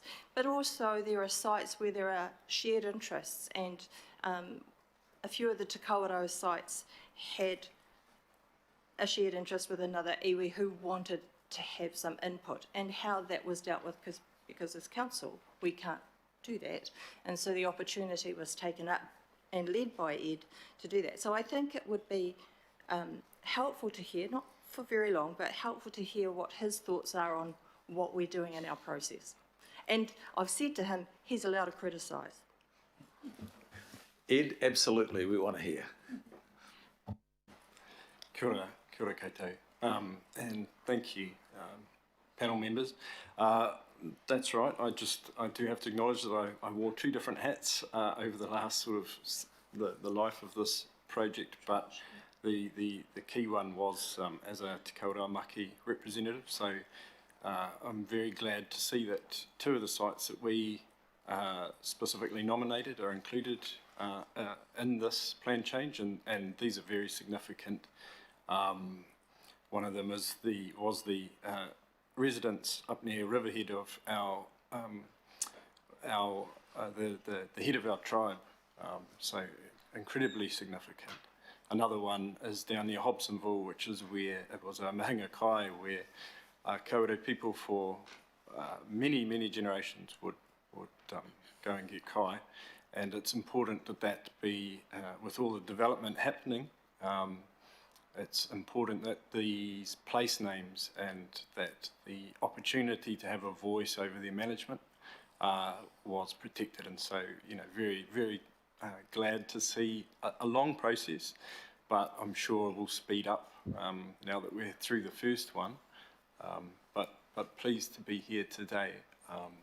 In terms of partnership, that was built into the program from the very start. I had the fortune or misfortune of riding through the unitary plan process as well, which I think in my decade of working in this sort of space with Te Kawerau Maki was a really good example of partnership, of listening to each other, of disagreeing sometimes, but from the outset the program was designed with mana whenua at the table, shaping what that looked like. And that's, I think, carried through. We set out as we intended to finish, and there has been a few twists and turns, and as I said, everyone wishes things might be a little bit quicker than they end up, but we've got there in the end, and we've kept those principles of partnership, have carried all the way through. This team hasn't moved when mana whenua say, nah, we pull out, even if it's at the last minute of something. Yep, okay, out it goes. And so that's a matter of having respect and openness in the kōrero, and that has also, for Te Kawerau Maki specifically, there is overlapping interests with numerous sites, and we had some nominated by our whananga, Ngāti Whātua Orake, and we worked together on that out west. We worked together on working through the documentation for that, and it was a really good example of a process rather than forcing people apart. We actually, we're bound together under our joint interests and history in that space. So it's not perfect, and it has bumps in the road, but it really has been a a privilege to be there at the outset of the program, and then to also have the experience of doing some mahi inside it as well. It's a model that I think I would echo would be a good one to duplicate in other key council projects and programs. So, kia ora. Kia ora, and thank you. I think that's a nice way to finish this item, and it's landed. Thank you. So we will put that to the vote. All those in favour say aye. Aye. Contrary, no. Declare that carried. Thank you. Thank you to all. Now we'll go to item 10. This is the Auckland Cycling Programme business case review work that's now underway. This is focused, members, this paper is focused on the establishment of the political reference group. Now, while it's tempting to delve into a conversation about where we are in the cycling program, and without doubt we're dragging the old bike chain in that area, it's really, we need to focus on the establishment of this this particular reference group. So John Cairns, Senior Transport Planner at AT, has been leading this work along with Greg Bassam. Hamish Bunn, we're all familiar with, is with us as well. So now I think I've had an expression of interest prior to this meeting from Councillor Dalton, Councillor Coombe. I'm interested as well. In the paper, there is not a recommendation to include local board members. At our agenda run through, I expressed a desire to include, say, 2 local board members to be determined by the local boards through local board services. But the group does need to be relatively nimble and tight, because it's the feedback I've got from staff is it's really hard to find diary slots, calendar slots for a number of people. So my suggestion, I'll just put on the table, is maybe there's 3 councillors and invite local board services to sort out 2 local board members that can then represent the region of local boards as best they can. But let's go to John to open. I think, John, you're going to open, John? In your hands. Tēnā koutou members, John Cairns, Auckland Transport. Just by way of a brief summary, the agenda item sets out that Auckland Transport and Waka Kotahi are reviewing the 2017 Auckland Cycling Programme business case. So we are very much at the set-up stage and have a draft terms of reference which suggests that we have up to three councillor members for this political reference group. So the political reference group is intended to provide an opportunity for representatives to be informed and offer feedback on elements of the review. Our aim is to complete the review in October this year, and we anticipate 3 political reference group meetings taking place. That's probably about all I have at this stage. Willing to take questions? Sorry, I should add that we'll be more than comfortable to add, at your guidance, another 2 local board representatives as well. Thank you. Thank you, Hamish. I had a question earlier on, and sorry, Councillor Cooper, I didn't follow up with you. Councillor Cooper now. Sorry, I think you've sort of answered it by suggesting some people, but I support people, but I really would have liked to think that Councillor Mulholland, given we've got the huge Defoe pathway, which is primarily a cycling shared path, to be involved, and I don't know how we work that out, but I'd like to nominate her along with Councillor Coombe and yourself. Okay, Councillor Mulholland, I are write you a interested? reply on that. That is very, very kind of you, Councillor Cooper, and I warmly accept your feedback. However, I actually thought it was yourself that was putting your name up that I was going to. That's why I was nodding. Yes. It's not about not wanting.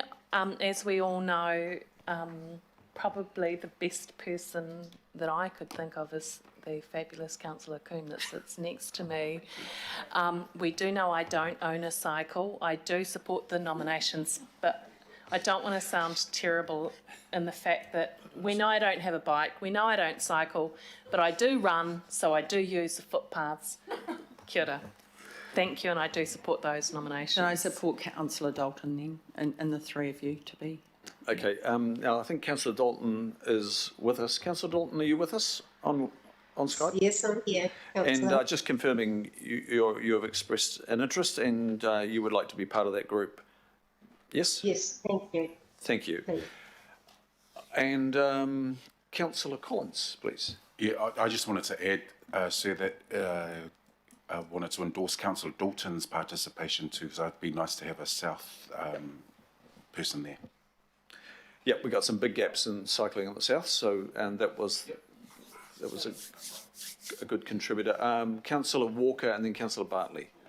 So I've just got a question, and it goes somewhat to that presentation that we had this morning about the council taking a more pragmatic approach to investment, so we can actually get more people cycling, get more people walking, and that might involve less investment in gold-plated schemes and more investment in pop-ups and other techniques that enable far more people to actually cycle safely, particularly school children, because we're missing out there. So I guess my concern, Mr. Chair, is yes, we have this business case, but what oversight does council have over what we come up with? Because everything's going to come down to the amount of money that we've got available and what kind of delivery we're going to get for our investment in terms of more people cycling safely. And Hamish, you best to answer that. You probably need to outline also, Hamish, that this is not going to inform the draft RLTB coming up, that this is informing future plans. I know that's, John's written that in the report, but maybe you just want to cover that to make it clear. Yes, thank you. That's right. So just by way of context, the intent of the program business case is kind of twofold, in that we will be looking to see how can we deliver the greatest outcomes and the best results for the amounts that we are likely to get in the regional land transport plan allocation. So those were the amounts that were discussed yesterday.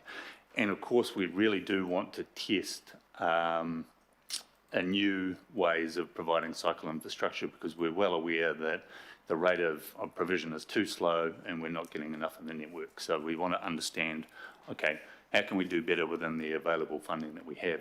At the same time too, we also want to test, in order to inform future RLTPs, what more could be done with additional investment. So that's, the kind of two purposes of that. But that point that you make about how can we deliver more with the existing funding that we have is very much at the front of our minds.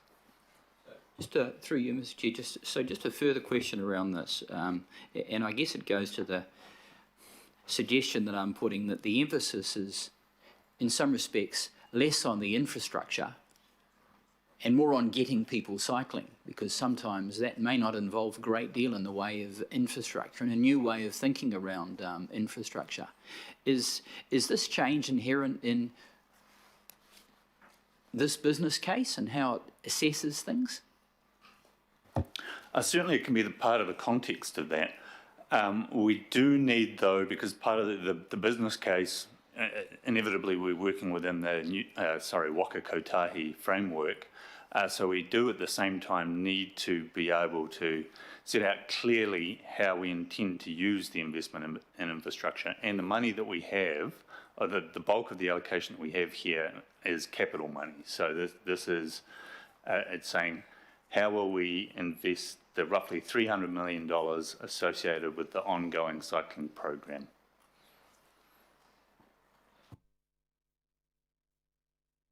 Thank you, Councillor. Councillor Bartley. Thank you, Mr. Chair. My question is along the same lines of Councillor Walker. Like, is this about advising on how you spend the money in terms of the physical infrastructure? as opposed to trying to get more people on bikes and out of cars. And it sounds like it's the physical infrastructure. Yes, I should clarify. The physical infrastructure with the objective of getting people onto bikes and out of vehicles. And when do we get the opportunity to really get into what we can do to help people get out of their cars and onto bikes? If it's not this political reference group, when do we get to do that? So that we don't just look at the physical infrastructure, which is very important. We need it. We need the cyclists to be safe when they're on their bikes. But we also need to focus on those that are still in their cars. So when do we get the opportunity to do that? Because I'd be interested in that as someone who is in the car. And I would like to go onto a bike if I don't get hit by a car. And I'm not convinced that I'm not going to get hit by a car, so that's why I'm not on a bike. So look, you might want to pose, following up in our workshop yesterday on the RLTP, you might want to pose a question, as was invited, on what are not just the projects is the physical infrastructure, but also part of the RLTP is about the programs to better educate people, to guide people to change travel behaviour. And so, Hamish, would it be appropriate if we fetch that question, as we've invited other questions to be lodged, and you responded to that along with the others, and identify what are the programs, not so much the projects for walking and cycling, but the programs to show people the way to use the infrastructure and change travel behaviour patterns? Yes, yeah, that would be very helpful. I should say that Auckland Transport has a number of programs out there around cycle activation, safer schools, learning to ride, cycle maintenance, things along those lines. And certainly when we'll be going through this program business case, we'll have a view to how will our investment in infrastructure integrate with our active programs. But we more than welcome additional, we will be able to answer any written questions on that. Thank you. So Duncan Glasgow is collating all those questions. It's with the staff, not with me, and he will collate those. They'll go through to Auckland Transport, and all the questions will be circulated to the members so it's visible what everybody's asking, and then there will be responses ahead of us considering the draft RLTP on the 4th of March, I think it is. Does that address? Yeah, I'll go through that process. It's just a lot of what I'm hearing on the ground is that the barriers to a lot of these, a lot of our different communities getting involved in cycling is Auckland Transport and their processes. So I don't really want to embarrass them by making it go through a RLTP process, but I just thought there'd be a workshop where we could really nut out what these barriers are. But whatever. Take that on board, and maybe we do need to have that discussion separate to RLTP about how we go about not just delivering infrastructure, but actually, the travel behaviour pattern change and how that can be influenced. Leave that with me and Director of Strategy. We'll follow that up for you, Deputy Chair. Thank you. Councillor Hills. Thank you, Chair. And with your indulgence, just a brief comment and then a question. So my brief comment is that it is about the infrastructure because people don't cycle because it's not safe. So we need to provide that infrastructure somehow, especially for kids around schools. Melbourne City is only 32 kilometres in area, and they're doing 40 kilometres of cycleway in the next 2 years, and we are 4,500 square kilometres, and we're doing approximately 10 kilometres in the next 2 years. So I know that we discussed yesterday that some of the plans aren't included in those KPIs, and maybe we need to talk about that a lot more because it does concern me. But it also shows where we have invested in the infrastructure. In the last 6 years, we've gone from 800,000 cycle trips a year to 3.5 or 3.7 million cycle trips a year. So it shows safe infrastructure. People then jump on their bikes because they go, I'm not going to die, or it's going to be safe and easy to get to. So I guess my question yesterday, it was a workshop, we're running out of time, so I got cut off a bit. But I just want to know, and I know this is not the decision for today, but can you confirm how we can get the rule changed around renewals? Because if we're spending $4 billion over the next 10 years on renewing our roads, but we have to do it like for like. Is it us? Is it Waka Kotahi? Is it Ministry of Transport that can get that rule changed, that we can use that money we're already spending to improve the current road space that we're replacing to make it cycle friendly, walking friendly? Because at the moment it's just being replaced like for like. And I've asked every year for the last 4 years, and I'm still concerned we don't have the answer. How can it be incorporated so it, doesn't have to be separate budgets all the time? Thank you. And certainly agree we need to think about the infrastructure component. In terms of the budgets, we have a renewals budget, which is targeted towards ensuring that our infrastructure, both roads, public transport infrastructure, our structures around the place remains at an appropriate level of service. And that is a like-for-like replacement program. What we do, though, are working to do is ensure that where we are doing a renewals and an investment program, we're looking to coordinate them as often as possible so we only dig once. So that's something that Auckland Transport is certainly working to do. Thank you. Thank you, Hamish. Thank you, Councillor Hills, for that question. Councillor Cooper again, please. It's not so much a question. I think, for me, the infrastructure is important because as a cyclist, I'm not going to cycle from West Harbour to Mangere Bridge unless there's that cycle way. It just wouldn't happen. And so I think probably Councillor Bartley's answered her own question. It's really around, if we've got the good infrastructure, people feel safe to go. They will get on their cycles, and I think we've got some great programs, but this is the other part of that, encouraging people to get on their cycles, providing safe places. So I think this is equally important as the programs. No matter how many programs you've got, if you haven't got safe places, people won't. So that's only a comment, sorry, it's not a question, because I feel like this board will answer a lot of those questions for us and make sure it happens. Thank you. Thank you, appreciate that. Councillor Walker, please.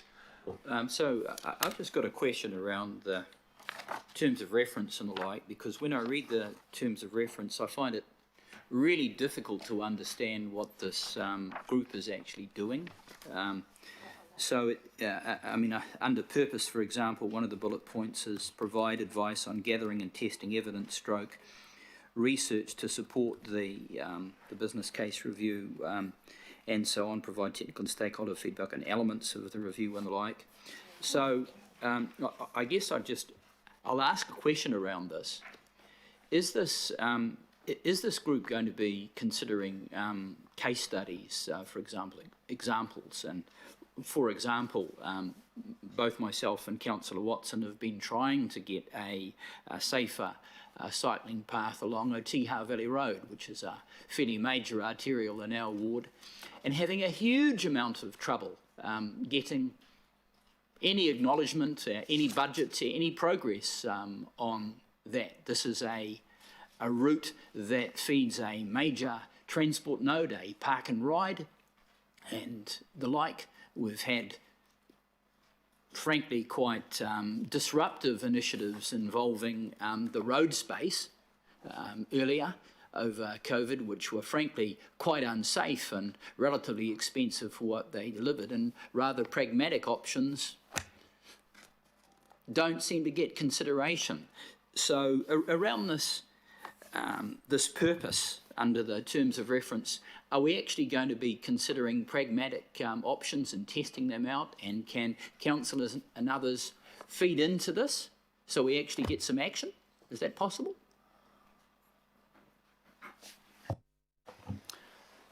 Yes, so the idea of the political reference group would be to take those members through each step that the technical group goes through, that the working group goes through. So that would be starting with the problem statement, long list options, and those can be the hard infrastructure, that can be the programs that Hamish mentioned, and working through the shortlist. So that's kind of your 3 workshops. So I think the answer is yes, they'd be taken through all those steps and can talk through those options in a pragmatic forum. And the idea is it's not a large group, so we can really get in there and nut those out. And of course, those would be considered in parallel with what the technical working group and our internal working group also goes through. So, yes. Related question that doesn't appear to be covered off in the terms of reference. Is there going to be some transparency? So will the workings of this group be minuted? Will we, for example, and both ourselves and members of the public, people with an interest in cycling, be able to have some oversight in terms of what's going on here? Yes, the business case practice would be that it be minuted and included in the appendices of the document. Yes, I think you make a good point that these groups that are established under the remit of the Planning Committee, they don't just carry on and do their work in isolation. They have a responsibility to come back and keep all the members of the Planning Committee informed, and I'll ensure that occurs. And if you see the first memos that or communications that come through, and if you think they're scant, please let us know, and we'll close those gaps too. And just one point. You mentioned Otaha Valley Road. So that's RLTP related as well. It'd be good to pose that question in your email and ask under those various line items where cycling is captured, and there's a number of line items in the RLTP. Is Otaha Valley Road in the subtext, is it captured? That would be a good one again for, I'm sure Hamish, once he fetches that, he'll be able to ask his team to identify yes, it's in, or no, it's not. I'll ask that question now. Councillor Henderson, who's reminded me that he's now scooting on the Northwestern Cycleway, and he's asked me to widen the cycleway. It's the best. The e-scooter is amazing. Yeah, more of a comment if that's okay, Chair. I'm not sure if we're running them together. Cool. Yeah, sure. Can I have a mover other than those that are nominated here? Councillor Cooper, and I saw Councillor Bartley. So I'll take mover Councillor Cooper, seconder Councillor Bartley, Councillor Henderson to speak. Yeah, just quickly, thanks, Chair. More of a kind of a comment / question around sort of the groups looking into not just the infrastructure, which I think is a great thing. I'm glad we pointed out that there are non-infrastructure barriers for people to cycle as well, but also the finances of all of this. So I feel a little bit burned by the new footpath program, where we have a teeny tiny budget and a huge list of projects. I think it was 670 projects or something on that list, and we build 1 or 2 a year. I don't want that to happen with this Auckland cycling program. I don't want a massive list of projects and no hope of ever funding most of them. So I just encourage the group to maybe look at the financial side and look at how we can actually increase budgets and that kind of stuff. Otherwise, why meet? Why have the list? Thanks. Thank you, Councillor Henderson, and finally, Councillor Watson.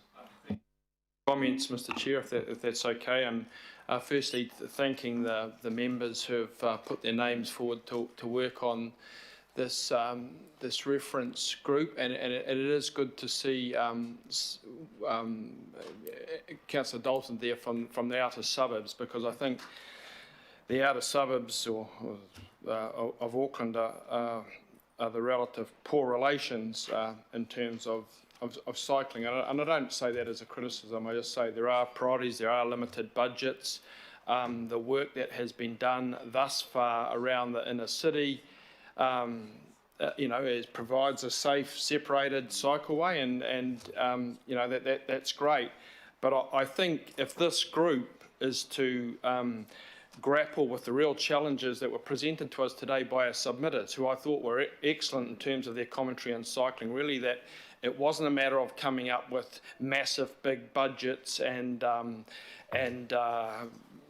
escalating things. That transformative change can happen in pragmatic, quick step reactions if there's a will to do that. And I hope the members of this group really take an Auckland-wide view, because if we're going to achieve these climate change goals, and everyone seems to be saying cycling can be a really important contributor to that, then clearly we have to be far different from what we're doing thus far. And I know Hamish has certainly acknowledged that AT's looking at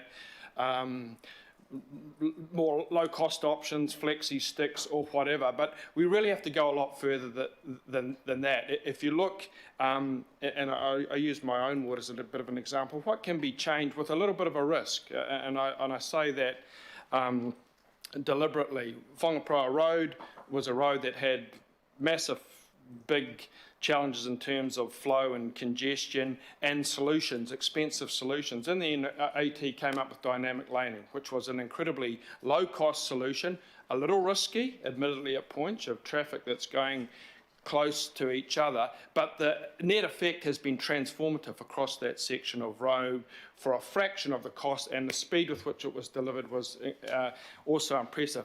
I see the same opportunity in cycling all around Auckland. When I go out cycling, and like a lot of people around here, I might not be out in the lycra suit, but I've been cycling like a lot of Aucklanders since the 60s. Cycling is a part of the way. Our family, like most families, had one car. And if your dad was taking that to work or your mum, you had to cycle somewhere if you wanted to get there. So cycling is part of our DNA. I will not go on the road in Whangaproa. I will not go on that road because people get killed on that road when they cycle. That's what's happened. But I can go along that road utilising the footpath because, let's face it, like most parts of Auckland, I look upon it as a cycleway. I know I'm not meant to be on it. That's the 14-year-old. Too bad. The police aren't interested. They've got bigger fish to fry. There are odd little sections of cycleway that I can connect up with, and I connect up with there. So I make a point of getting to where I'm going, and it takes me an hour to get to the park and ride, the major transport hub, and it's very hilly and all the rest of it. But I can do it if I want to. But I do it in a pragmatic way that utilises the footpaths. We've got 2 footpaths on each side that are used, some 2% of their time. There's not a very high usage, even with kids going to school. Most schools have already made accommodations for cycleways in the immediate lead up to the school, a kilometre out. Most schools have broadened it, but it's not taken up. So what I would like to see this group do is to get out into each, break Auckland down. Please don't have this generic, across the view. Break it down into the Albany ward, to the Waitakere ward, to Manukau ward, and look at quick, pragmatic routes that can utilise the footpath, that can utilise existing little pieces, that might have to go on the road in places, but put up warning, and get people to see if they're going to cycle or not. Because in other parts where there have been expensive infrastructure going up, they're not necessarily cycling. So some parts of Auckland, yes, there is a good intake. Others where this investment has been made, they are not cycling, even though it's still safe. So clearly some of the assumptions aren't quite correct. But I think if we're to really have that exponential change, to get people cycling in big numbers all over Auckland, not just in... Sorry, Sharon. What's with the hands? See the lady in the advert? What's with the hands? If we're going to have that transformative change that our submitters talked about, it has to be this pragmatic response and on a far greater scale than we've done thus far, and perhaps we're even anticipating now. Now, there might be legal barriers to that in terms of the footpath, I don't know, but if we are to get that kind of turnaround rather than the piecemeal approach that is restricted by a budget, then we have to do things a lot differently. Bikes are cheaper now than they've ever been, right? You can buy bikes for buttons, so that's not and there's second-hand bikes too that can be got in big numbers to poorer neighbourhoods, and they're doing that in some parts.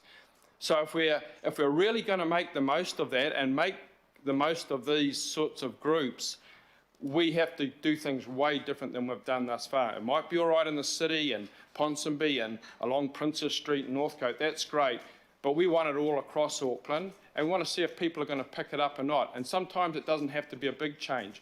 Go to some of our other towns, you go down to Queenstown, they have cycling networks for Africa. Admittedly, they're more leisure related, but they're not concrete, they're just kind of little chip dirt. But with wide wheel, wide tyres, mountain bikes, they're fine.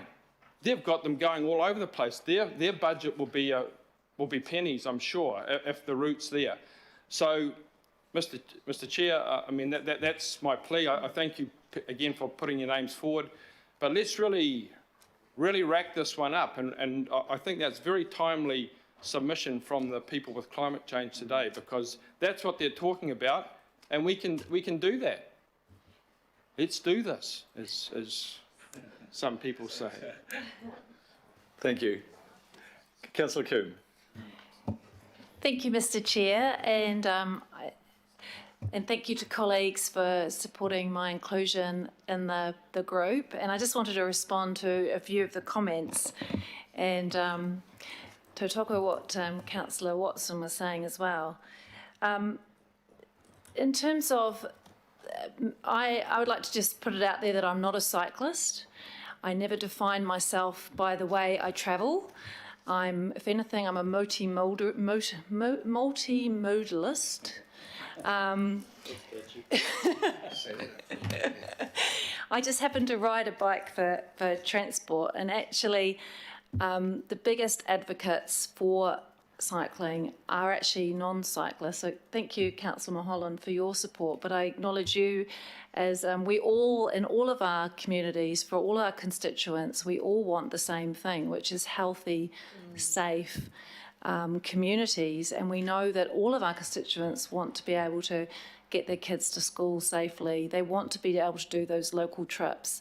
They want to have options. They want to be able to do recreational activities that involve getting on a bike. And COVID and the lockdown exposed that even more, that we just want to be able to get around our neighbourhood safely, and we all benefit. So I see all of you here as advocates for active transport, and cycling is just part of that mix. And as we know, it's becoming more and more, it's about mobility, whatever that form is. And we don't even know what that, it's evolving all the time. And with Councillor Henderson zipping down the cycleway on his e-scooter, we're going to see more of that in terms of older populations are going to be on e-scooters, sit-down scooters, mobility chairs. That's all in the mix. So this is for all ages and stages, and it's not for people who put on Lycra, and I have never, ever worn Lycra. And I just, in terms of the fact that we're all advocates, and the biggest advocates are those who don't cycle, I found that with my working with former chair of the Waitemata Local Board, he would never have got on a bike, but he became such a strong advocate for cycling when he could see how that just fitted into the goals that we were trying to achieve for the board. Also, just thank you for the support to be on this group. I hope I'm coming to this role because of having had it's building on a lot of knowledge from having been working in this space for a long time, 10 years on Auckland Council, but also as a member of the Urban Cycling Panel that I was appointed by National Government back in 2015 when we had the promise of a huge amount of delivery for Auckland. Unfortunately, that was all meant to have been delivered by 2018. It hasn't happened. Costs have really escalated, and we do need a new way of thinking about how we can provide safe infrastructure. So just through you, Chair, just in terms of what Councillor Watson and Councillor Walker, we've all talked about the fact that we've got to do things cheaper, quicker and more effectively, and we can do that through pop-up protection.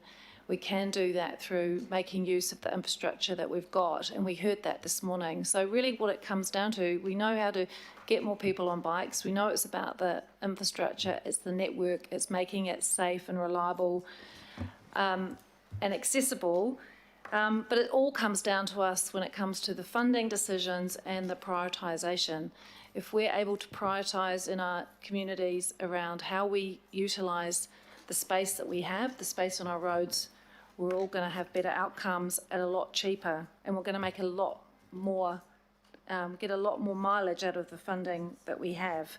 So that's just, I just felt the need to highlight those things, and also it's referred to in the report. So paragraph 4B does say that this update will assess current costs for delivering cycleways as well as consideration of lower cost options. So I think it's very much going to be on the radar of this political reference group.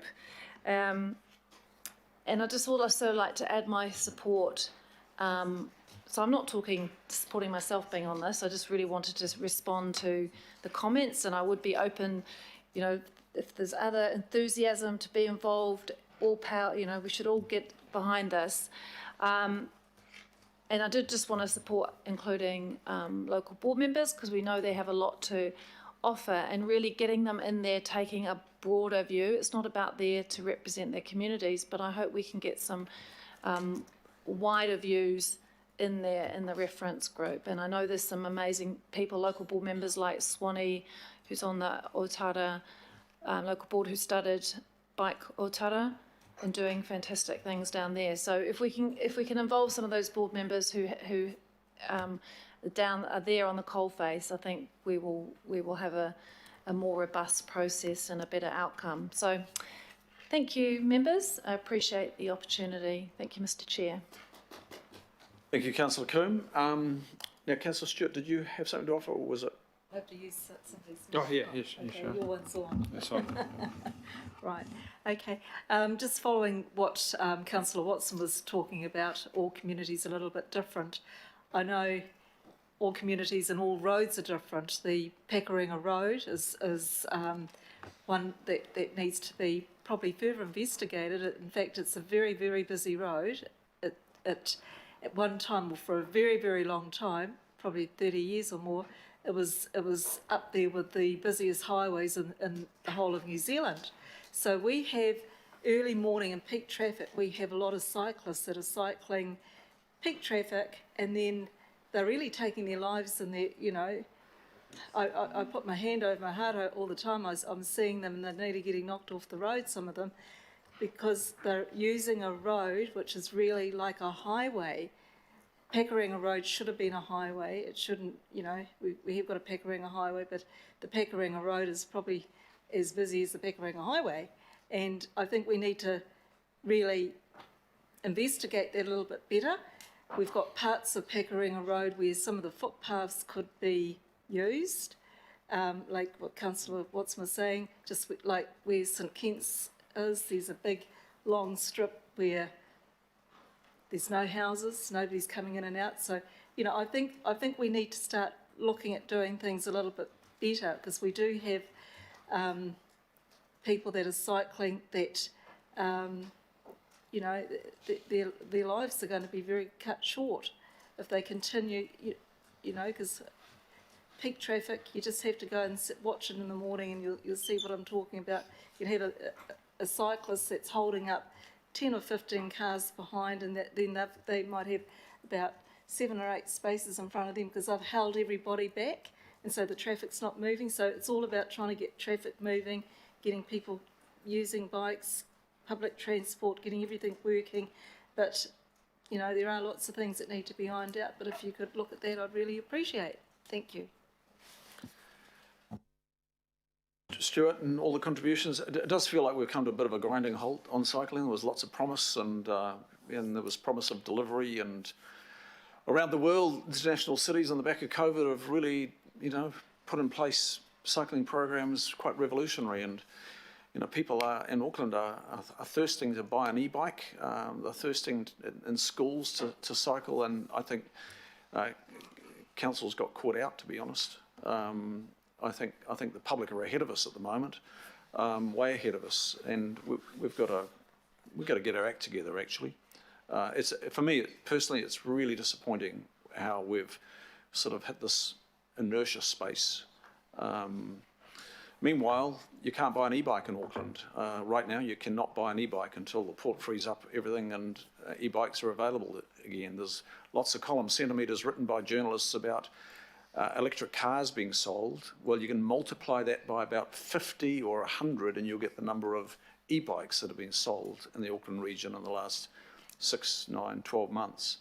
So look, this group, along with the technical reference group, I'm just wondering, Hamish, if we need to include Walk Auckland there as well, because there is a contest for space, and not just on the road, there's a contest for space in the walking environment as well, and they have reminded us of that.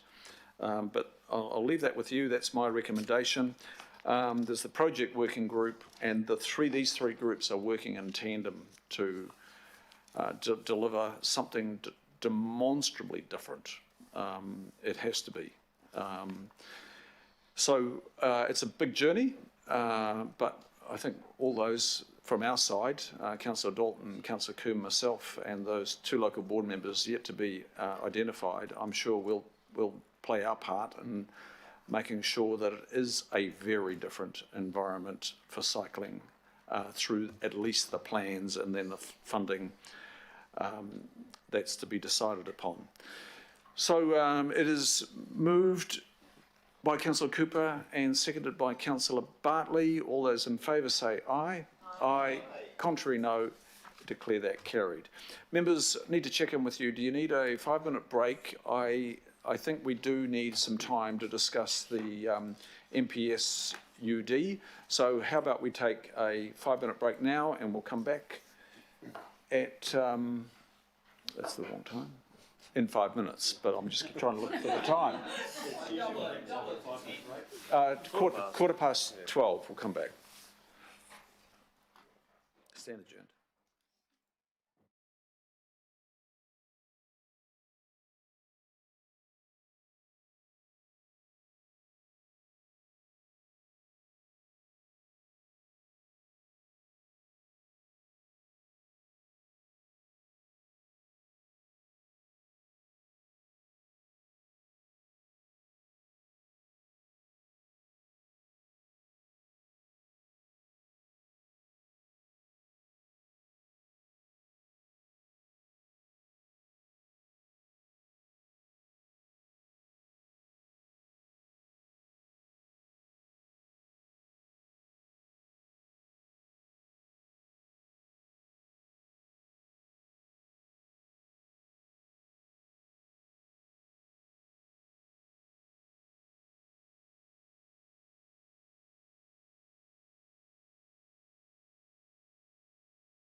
The next item is the National Policy Statement work program that we've got to undertake in response to the National Policy Statement on Urban Development released by the Minister late last year. And for this item, Claire Gray, our Principal Advisor of Growth and Spatial Strategy, has been doing the work, and Dawn Mackay, Manager of Growth and Spatial Strategy also, and John Dogood, of course, Manager of Plans and Places. Now look, I'll put the recommendation up. I'll move the A. Do I have a second for the A, which is to endorse the program as outlined in the report? Thank you, Councillor Walker. So that's moved and seconded. Now I'll hand to John and Claire and Dawn. I think, is it with you, Claire? Are you leading this one, Claire, or starting off with you, John? It is with Claire. Yeah. Good. Great, thanks. Tēnā koutou katoa, ko Claire Gray toko ingoa. And yeah, as the Chair said, I'm working in Auckland Plan Strategy and Research, but together with Plans and Places, we've been looking at the proposed work program for the Council's response to our requirements coming out of the National Policy Statement on Urban Development. So today I really just wanted to briefly outline kind of the process of where we've landed with the work program and briefly talk through the main aspects. Just a bit of background to refresh everyone on how we've arrived here. This is part of the government's urban growth agenda, and it sits under the urban planning pillar. And this has been going on for a couple of years since the government came in the last term, and they've been rolling out various changes, and this national policy statement is one of those. It relates to spatial strategy and land use planning. At a very high level, I've just put up a couple of points there about what the intention is, what the government want to achieve through it. So it's really about planning well for growth and removing barriers that they see might be restricting development. So allowing across New Zealand development to go up and out. So we need to understand how that applies in the Auckland context. Just moving to the work program then, we've looked at the overall work program and we think that it really needs to be understood in two phases. So the first phase takes us through to about the middle of this year, and that looks at getting all the information and evidence that we need to kind of inform our Auckland Council's response to what we do in relation to the requirements coming out of the National Policy Statement. At the end of phase one, we're looking to have landed that direction, because this will then be taken up and looked at in phase two, which moves into the more detailed plan change aspects. And phase two also moves into some of the preparation of strategic documents like the Future Development Strategy, which will need to inform the next long-term plan, the 2024 LTP. So just looking at the work streams that we've developed, these relate to really the most strategically significant pieces of work that we see coming out of the NPS, and we've identified these 7 work streams.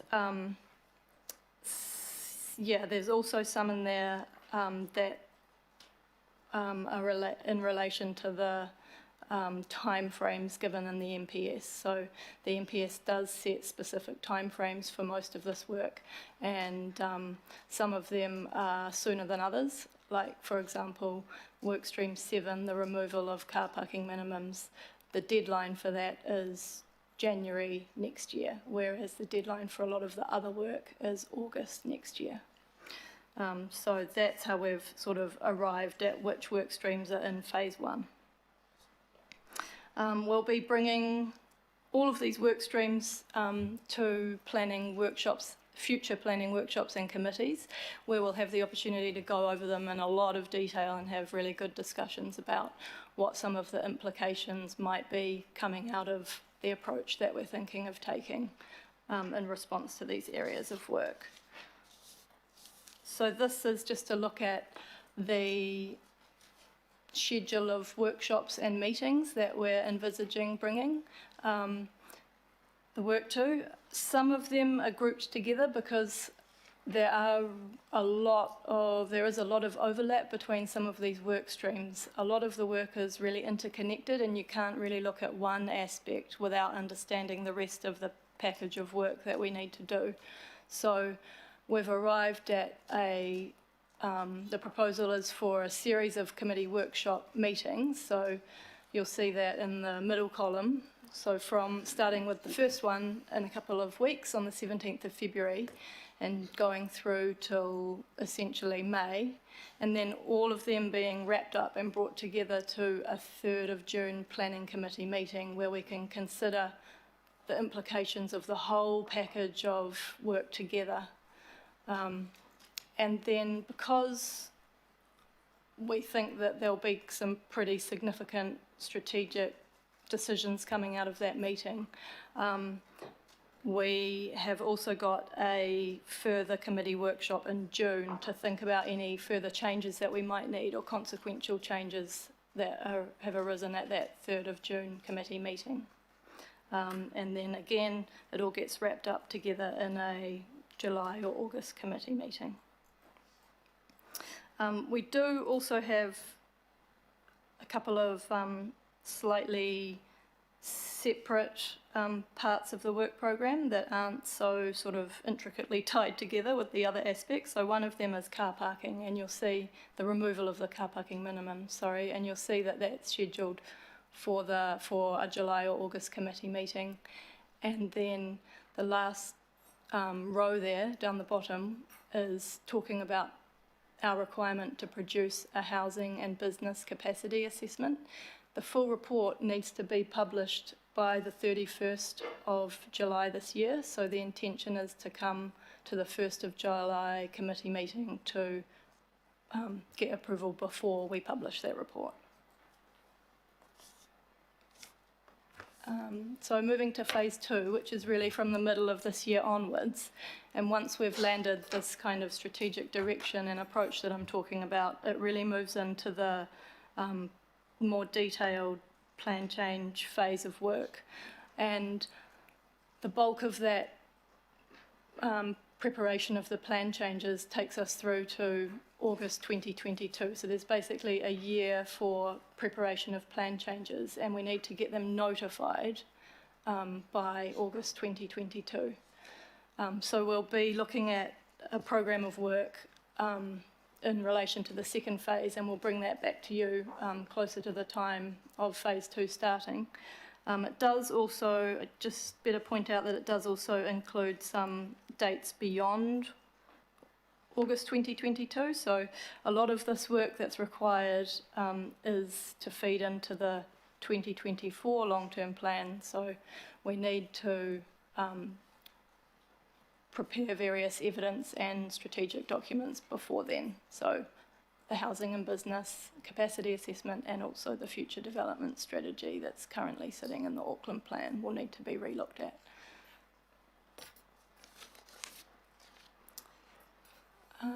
Just moving on to the work that we've been doing with local board services to think about how local boards can be included in this work program. We will be inviting local board chairs or alternates to all of the planning committee workshops, so starting with the 17th of February.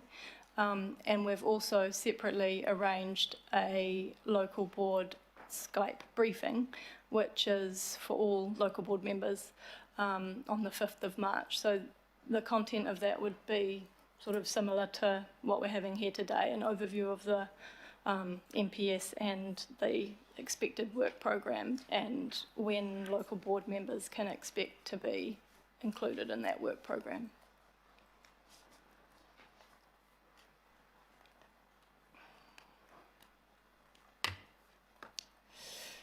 We've also been looking at how to specifically engage Māori.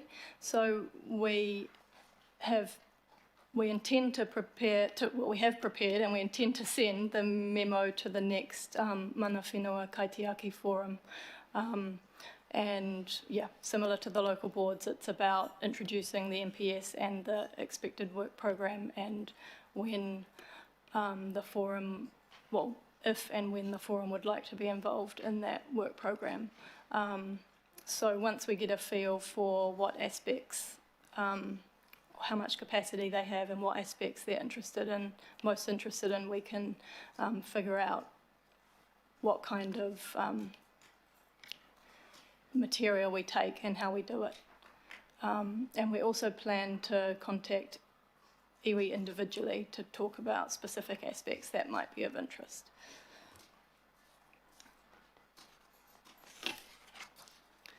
In terms of an engagement plan, we're working on that at the moment to think about how we involve our other partners and stakeholders and communities. There are some requirements in the MPSUD for us to engage in relation to specific areas of work. So it's going to be a plan that looks at our requirements as well as what we would like to do as a council that is broader and would go beyond that. The bulk of the engagement is likely to be focused on the second phase of work when it gets into more of the detailed plan change analysis. That's when we'll know how it will, what the implications will be at a more local level across Auckland. And these are just the next steps. So coming back to you on the 17th of February for a workshop on a couple of the specific areas of work that we've talked about, and continue to work on the 7 work streams. The timeframes that the MPS gives are tight, so we're working hard. And yeah, continue to work with local board services and continue to work with Kaitiaki Forum and iwi. Thank you, Kelly. Just to the outset, now the MPS Urban Development was released, it's about 5.5 months ago, and this is our first report. Some have already asked me, as Planning Committee Chair, why is it taking you so long? Now, I understand a lot of work has been undertaken since August to get to here. John or Claire, Dawn, maybe you could just outline what it has taken to get us to here, that there is maybe a sense that we have not responded as quickly as some would expect. The second question is, can we have absolute assurance that the LTP proposal that's going up for consultation now contains a budget that is completely adequate to address the response to the MPS UD, and that there is some contingency within that, because I think as members engage in this, it'll probably throw up some questions and some consequential work that maybe wasn't anticipated by the Minister and the Ministry when they were finalising the MPS. So those two key questions. And my third question is, at the outset, is there's one component where we do not go to the public, and that is on workstream 7, I think, is it? Car parking? That we do not go to the public. That's been made pretty clear, not our choice.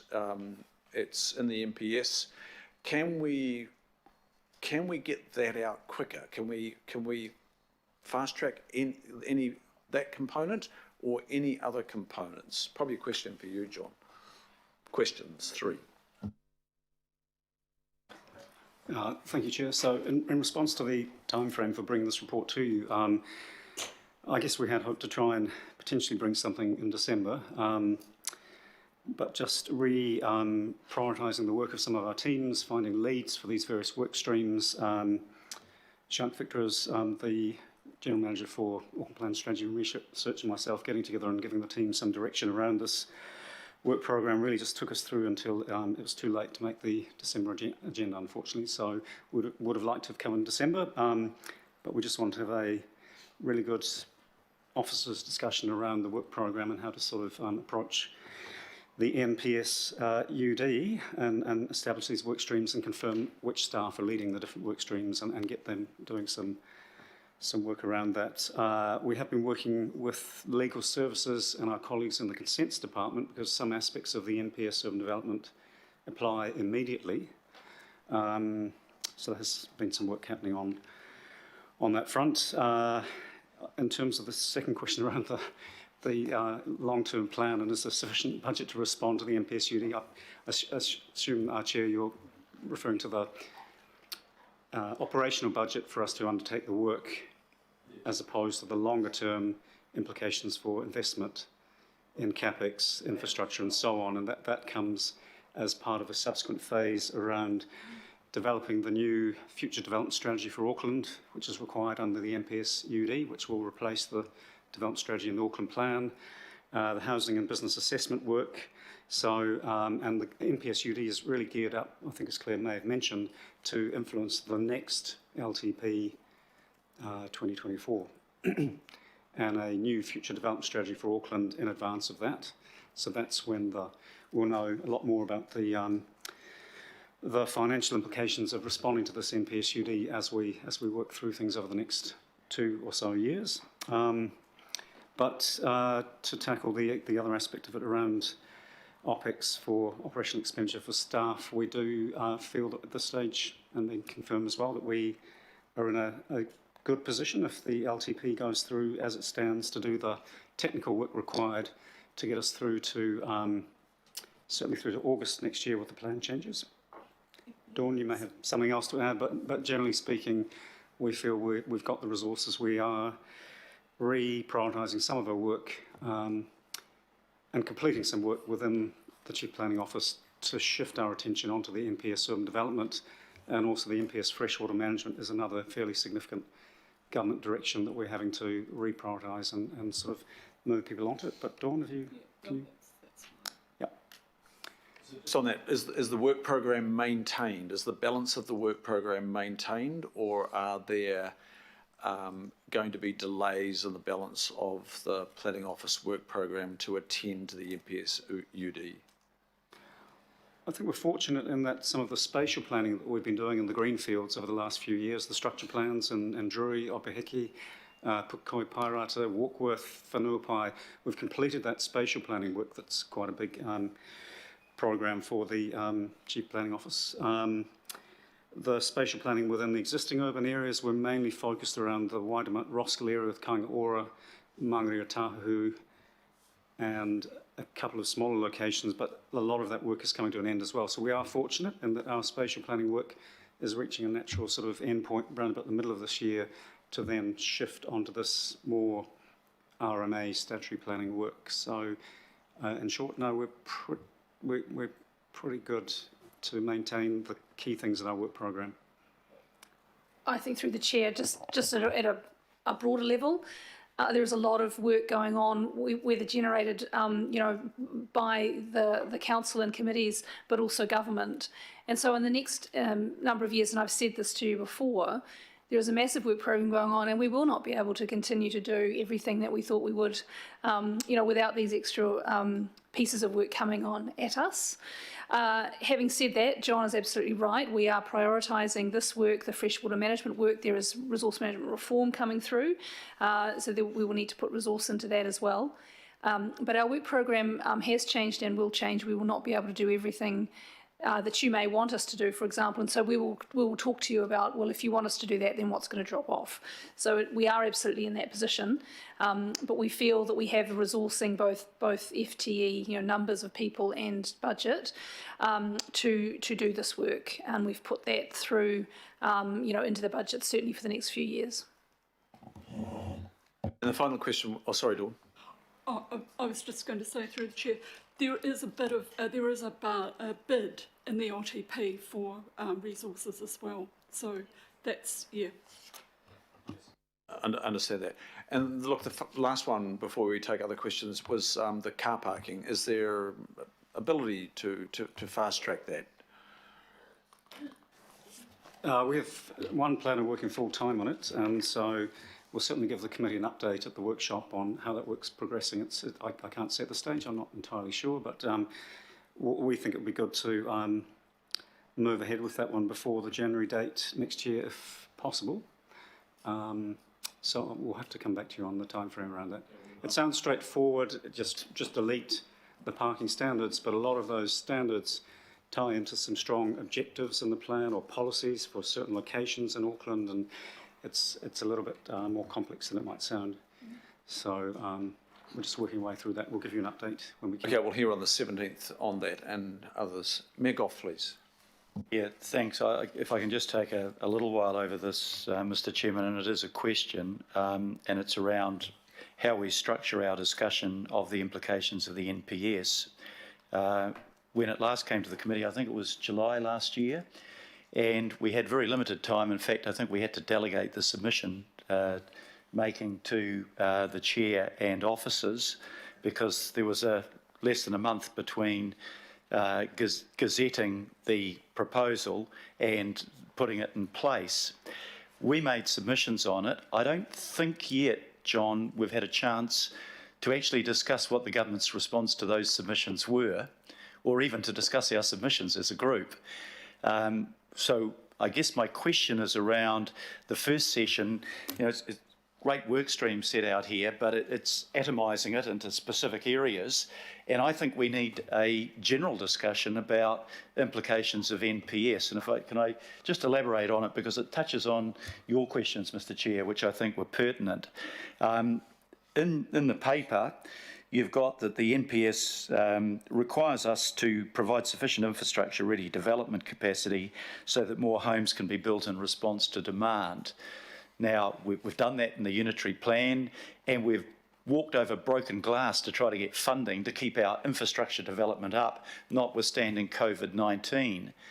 But if the expectation, and we had it from the Leader of the Opposition, so both sides of Parliament are guilty of this, they say, you shall do this, you shall provide the infrastructure.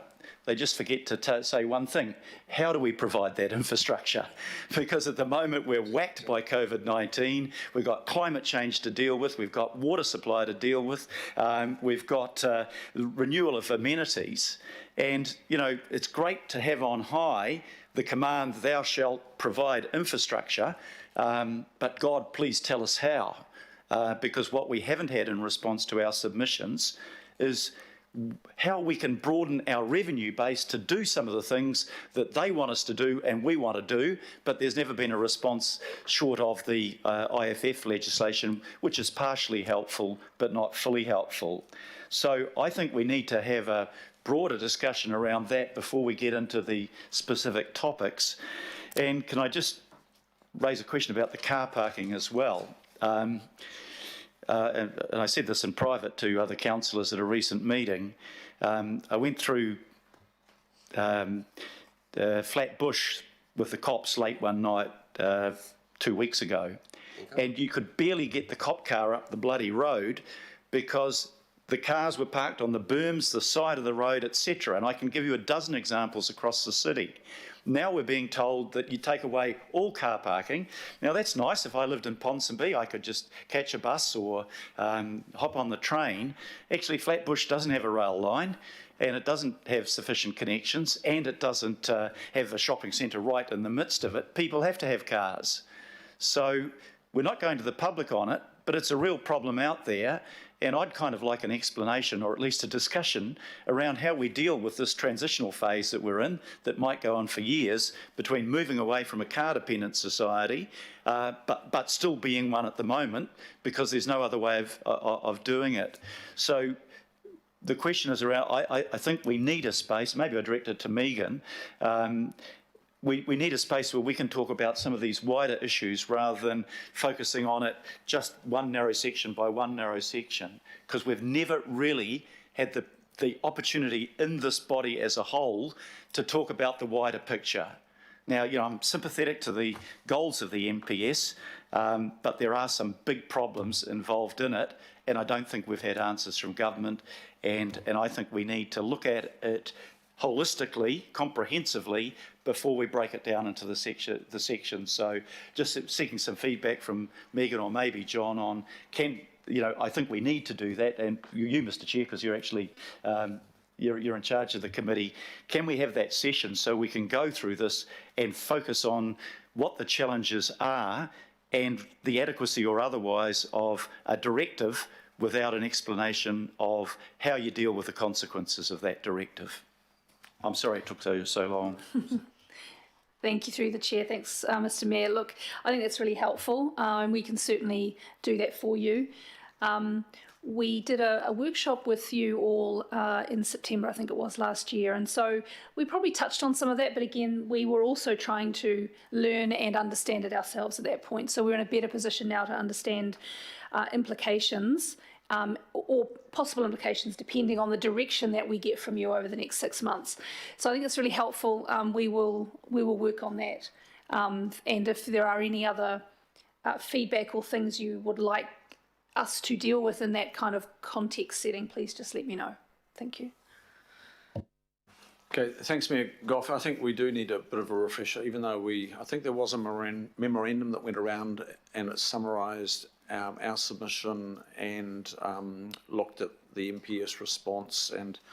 But look, I personally don't have much of a memory of that either, so I think we do need a refresher. And we'll do that maybe in the first part of that 17th of February workshop. Thanks, Mayor Goff. And Councillor Walker, next question. Sure. Got a few questions. The first one picks up from the comment that the Mayor just made, and it goes to the work streams. I look at the work streams, and there isn't a work stream there around funding and finance, and specifically funding and finance of infrastructure. And I would have thought that was critical. I mean, we have, just by way of context, I call it a death spiral around development contributions and funding. It's as bad as that, and the situation is progressively getting worse. When are we going to address that?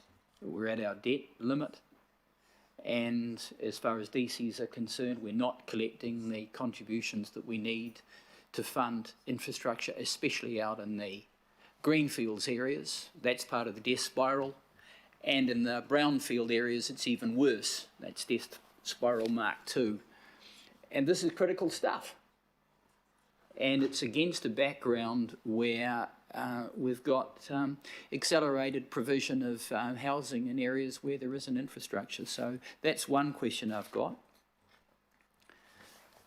The other question I've got goes to the car parking, and I would suggest the mislabelling of that. Essentially, the issue is around mobility, and the question I have that goes to these areas where we're proposing to eliminate the car parking, if we look at mobility, what follows is that there will be higher mobility and parking requirements around micro-mobilities, bikes, scooters, the car shares, the EV plug-ins. Where do the increasing number of disabled people in our society, many of whom have to have personalised transport cars that's customised for their requirements, where do they park? Where do the shared buses and the like park?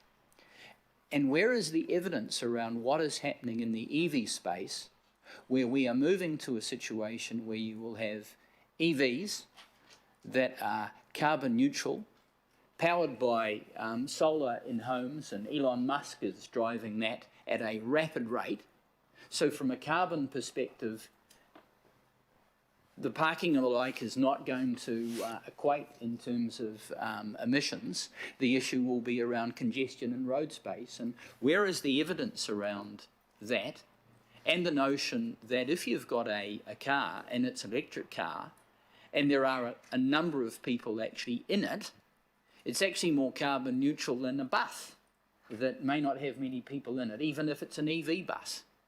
So my question is actually around the evidence that is dealing to this issue around car parking, or what I would suggest more widely defined as mobility? Because I haven't seen it, and I keep asking this, you know, because in these developments, these new developments, there aren't parking spaces provided for bikes and stuff.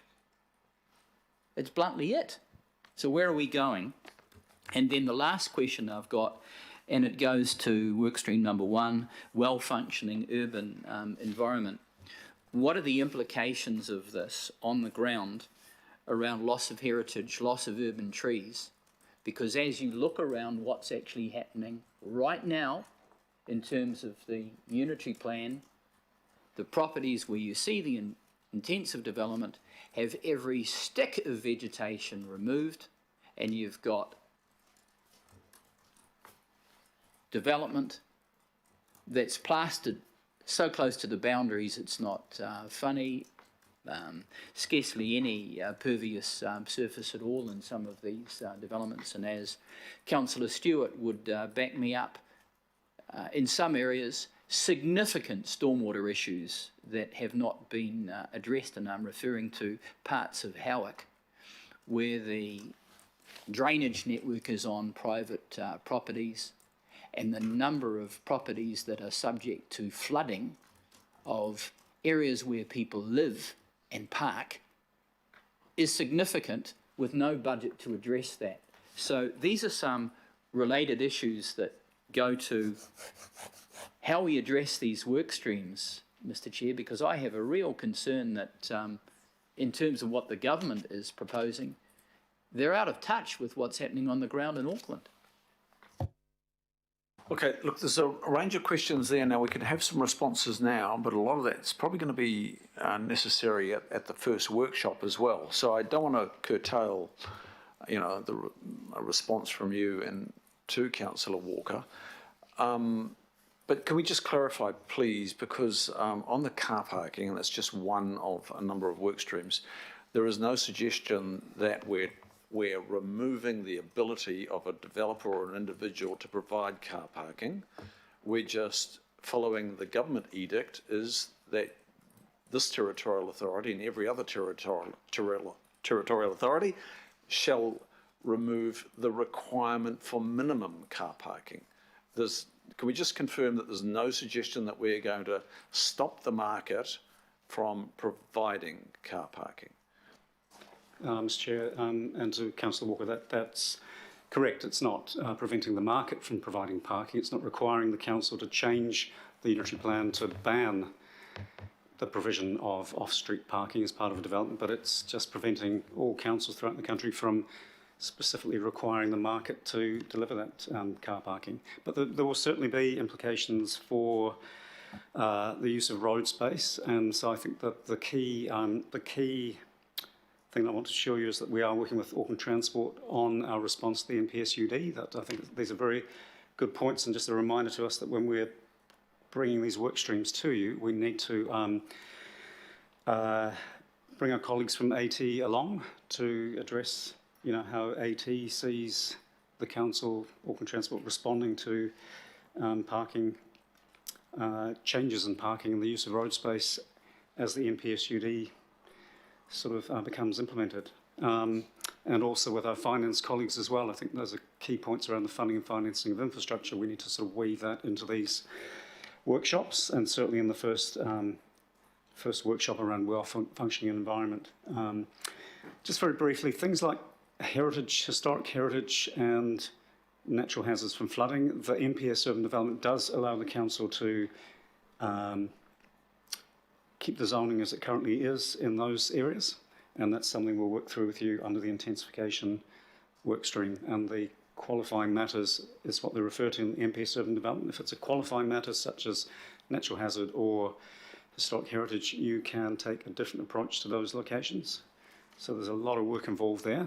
But that's, yeah, I think we'll leave the rest till the workshops. Through you, Mr. Chair, and again, I'm just picking up on the comment that the Mayor made about Flatbush, and I agree with him completely.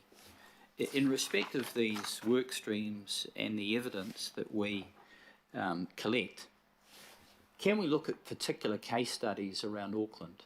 Flatbush would be an excellent one. Central Albany, where there are chronic problems around parking, would be another. And I'm sure councillors and local boards might have some examples, so that we can put something together that people actually understand by way of example, and obviously the government could pick up on some of the stuff. So can we have some case studies? Yeah, I think we'll look at that. I would suggest that the chronic problem is one of connectivity rather than parking. You know, parking is a symptom of poor connectivity, or parking congestion. But look, it won't dwell into that at the moment. We'll take other questions.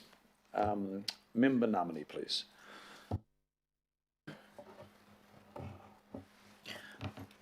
Kia ora. I think my question mostly relates to the engagement process with iwi. Is it still a work in progress? Okay. Will it be something that we can talk about in phase one?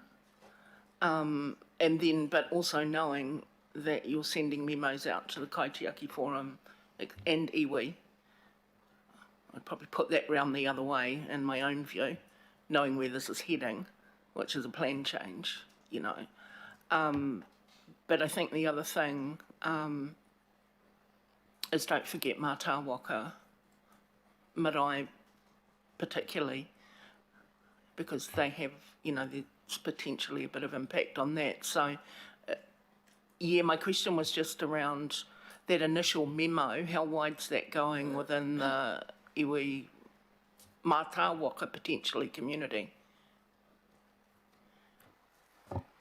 Thank you. Yeah, the intention for that specific memo is just for the Mana Whenua Kaitiaki Forum. But yeah, pick up on your point about the Mātāwaka, and we'll look at that. And yes, you're right, we are at a very early stage of developing the kind of plan around engagement for all Māori. We've only just last week or the week before been speaking to the Kaitiaki Forum contact about how to engage with the forum. Yeah, work in progress. That's not a cuss-cotting, is it? Exercise to make it quicker? Because, I mean, I'm only saying that as I think it's important that you engage with the Kaitiaki Forum, but sometimes iwi, who at the end of the day the relationship's with, don't participate in the forum. So I just want you to be fully cognizant of that nuance and ensure that your bases are covered. Thank you. And on the timing, yes, the intention is to start engagement in this phase one now, essentially, but it will obviously have to continue through to the more detailed work in phase two. Yeah. And don't forget, just from the previous agenda, that you've got some really good models out there. So, you know, look across rather than to in terms of what could help. Thank you, Member Namani, and Councillor Cashmore, please. Thanks, Mr. Chair. Thanks, team. When this legislation was passed, the government put out some papers around it, which I read, but it was in the pre-Christmas fog. So there are some quite directional things that this legislation includes, like things like TODs, transport nodes, heritage, where it says you can't have an overlay heritage, got to be to a specific, like specific house or specific building. Do we have a list of those, or will you be giving us a list of those things that are must-dos where we don't have any discretion in, or have I got that wrong? Through Chair, we'll certainly in the workshops be explaining all of that to you. It's probably a bit too much detail to explain it now, but we'll certainly in each of the workshops go into a lot of detail around what Council can and can't do in responding. But you're absolutely right, it's very directive in terms of minimum heights of buildings that are meant to be allowed around the city centre, metro centres, the train stations and the whole train network, the North Shore busway. It's very specific around minimum heights of 6 stories in those locations, unless there are some qualifying matters where you can perhaps exclude areas. So that's the detail we'll certainly bring to those workshops. If I can, Mr. Chair, that will come with quite some ramifications that are different to our unitary plan rules. Some of them are also similar. And does it affect things like the view shafts and that sort of thing, or is that exempt from it? I just couldn't find any reference to that. I don't recall a reference. Well, that's something we'll discuss in detail, but it's a bit of work in progress. Arguably, the view shafts are an automatic qualifying matter that the council could exclude, but we're still working through the detail of that. It doesn't, the NPS uni doesn't specifically talk about view shafts, but it talks about matters of national importance under the RMA and the relationship of mana whenua with the maunga is a pretty clear matter of national importance, so there's probably a strong argument there that they can be excluded. Yeah. Where they constrain development below that six levels, yeah. Thank you. And Councillor Stewart? Thank you. Really pleased that the Mayor touched on Flatbush, because all communities are not equal, and pleased that Councillor Watson, Walker rather, touched on the catchment I'm talking about out at Angelo Avenue. One of the things that I think would be really, really useful, and I just wondered what you think of this, John, if we started having some of our working workshops on a bus, and we go to different parts of the region where there's some things that are really quite significant, like the Angelo catchment, and there might be something out in Albany, there could be something over the Devonport or in Mount Eden or whatever, and the only way we're really going to get a real grasp of what's going on in the communities and an understanding is to go out there and have a look. Just on the removing of parking, especially in places like Flatbush, and reducing parking, we just haven't got the public transport out there. So we've got all these people that are living out there, and some homes have got 3 or 4 cars, and it's because they haven't got public transport. And a lot of the people that are living out in Flatbush, they have to travel, might have to go out to Mangere or wherever to work, and they need cars. And when we're developing our communities, I think we have to really be careful, because I'm hoping that the Mayor went and had a look at just where Flatbush School Road is, just that development that's like an island on its own, and there's about 3,000 people living on this little island, and they've got a terrible road that they have to use to get to the schools, and especially the primary school. No footpaths. It's just terrible. But the other thing is that with the roads that they have there, most of the roads, because of flooding issues and everything, they've got all these swales and everything. So there's a lot of the houses that have been built out there already haven't even got car parking. There's nowhere to park, and if you go to visit someone, you have to park sometimes 1 or 2 streets away to go and visit. And if you've got having a family Christmas dinner or something like that, well, it's not really very inviting to having families turn up, and they have to park 2 or 3 car parks streets away, and they've got little ones, and so I think with the planning and everything, we need to get it right. Yeah. Anyway, so what do you think about the tiki tours and the bus trips? Because I have had a couple of councillors that have come out to have a look at some of the issues in my community, and I know Councillor Josephine was wanting to come out, but she couldn't come that time. But I think it would be very useful. So through the chair, as staff, we're more than happy to support some focus workshops if the committee is interested in doing that. And I guess that's back with you, Chair, and members of the committee. If you think there are some, if there's an interest in workshops on some of these key topics, we're more than happy to arrange that. Yep. And I think that's another item for the 17th for us to discuss and for the staff to make a note of, and we'll pick it up on that at that first workshop. Thank you. Councillor Fletcher.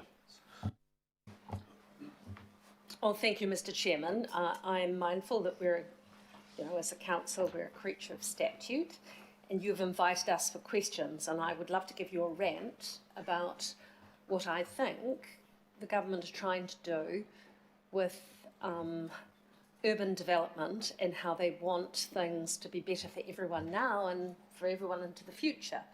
But I want to be realistic about the recommendations you're putting to us and ask a question in and around that. So with the recommendations, I mean, I can't do anything really but support what the recommendation here says, endorse the work programme and series of upcoming workshops and meetings to establish the Council's approach to the National Policy Statement on Urban Development. But everything that I'm hearing from others is, it's like a book of riddles for children. We just, we're getting in, and normally I, at this point, would ask Dawn, because she's very good at demystifying things for me, to cut to the chase on, how we might get to where we need to be. But this is, and likening it to riddles and so forth, this is kind of, for me at the moment, and my question I'm coming to is, it's like the emperor's new clothes. Yes, we want all these things for urban development, but as the Mayor very clearly articulated, there's a great big problem. And why? Everyone's jumping on the act. We've got Brooke Van Velden, whatever her name is, in today's paper about how she's going to ensure housing supply, and we've had the National Party, and we've got the Labour. Everyone's in on it. But like the emperor's new clothes, no one's actually talking about what the real problem is. So how do we, you had up here before staff, and the staff are doing a great job. Well done, staff. That's fantastic. But what are we doing as elected members to say, cut the bullshit. Let's actually come to the point where the obstacle lies, and that is, we want the housing, we will do the housing, but we need the infrastructure, and to have the infrastructure, we are going to have to find new revenue. So what recommendation, Mr. Chair, and you've been really close to this, but what recommendation can we put up today of what we can do? The Mayor alluded to the fact that we put in a submission. Nobody knows what the response to that is. And Parliament, I'm not going to say government, because I think everybody's as bad as each other down there. Nobody is actually, Councillor Stewart's suggesting that the odd site visits and things, and I'm a great believer in site visits, but we've done all those sites. We know what the problem is, and we had a bit of a discussion about it yesterday to a degree in terms of transport. How do we advocate, as the largest city in New Zealand, a little bit of common sense? How do we actually do it? Everybody wants good quality urban housing. We know how we can do it. And we don't have a debate about how we are going to use the strategic skill sets that we might have as elected members to coerce, whether it's briefings across parties, because they all seem to want to be able to work together on this, but to get the answers that we need, because otherwise it just remains riddles. And we can go round and round and round and round in circles looking at all the individual components of this thing, but that gets lost in the forest of whatever. I ask Megan, yourself, the Mayor, I don't think politics should come into this. I just want us to be able to, recognising that we're a creature of statute, just to have that little voice of reason as to what is being lost here. Because otherwise we'll be discussing this in another year or 2 years or 3 years or 4 years. And we just go round and round in circles. So my question is, what are we going to do? Look, can I open that first and then go to the Mayor? So this is an MPS for the whole of the nation. In some ways, in many ways, this city has responded to, through the entry plan and the future urban land supply strategy, the Auckland plan with the development strategy, we've actually put in train everything possible. Out to 2050, we're making feasible 1.137 million dwelling units possible. Agree. We've done everything. We do not have a land supply issue in Auckland. I agree. We have a housing response problem in Auckland, and we have an acute housing affordability issue in Auckland. Now, the affordability issue is being addressed through this committee, and that's been delegated. Councillor Bartley, Councillor Cooper and Councillor Casey are leading some work with government agencies on that. So in some ways, we are bound to respond to this MPS. And there are aspects of this MPS that really concern me, like the requirement to be responsive to proposals that come forward. My guess is that people are anticipating this MPS, the response of the council to this MPS, and are already taking land positions that are well outside the future urban land supply strategy. They are now speculating on rural sites, northwest, and I won't name them, but the overseas investment officers signed off on a couple, despite our feedback to them through our staff. So there are some real contentions there, and it's not easy. We are going to have to grapple with this. But the thrust of it is we have an infrastructure, funding and financing issue. We do not have a land supply issue in Auckland. We've made feasible over 1 million development sites, but we have an acute affordability issue. And I don't see in the MPS for urban development a nuanced response or a targeted response to the big boiling question of affordability. Supply, from around the world, all the research shows that just doing supply does not necessarily address affordability, and it definitely doesn't address retained affordability, keeping affordable dwellings in proximity to where people need to live to be able to work or live to be able to study. So, Mr. Chairman, I agree with you, and in the unitary plan we have identified all of that, and our staff are doing everything that we have asked of them. So the staff need to know that their recommendations are fine. My question is, what are we as elected members doing? Otherwise we will keep chasing our tail. Maybe if I can just add to that. Firstly, I think Councillor Fletcher, you and I are totally aligned on this, which may surprise some people. And equally, what Chair Chris Darby has said. When Judith Collins said the other day, we need to change our zoning laws, I thought there is a clear example of the gap between local government and central government and their understanding of what we've done. We've changed our bloody zoning laws. There are more than 1 million sites there, and I said as politely as possible, respecting the role of the Leader of the Opposition, of which I was once one, that the issue is not about zoning, it's about funding for infrastructure. Today, I've just received, nobody will have seen, I think, yet, the final figures for consenting for 2020, the year of COVID. 16,500 consents issued in the year to December 2020, an all-time record, and in the month of December we consented more houses than they did in 2008, 2009, 2010 and 2011 combined for the same month. People are saying, oh, but you're not getting any pressure from immigration.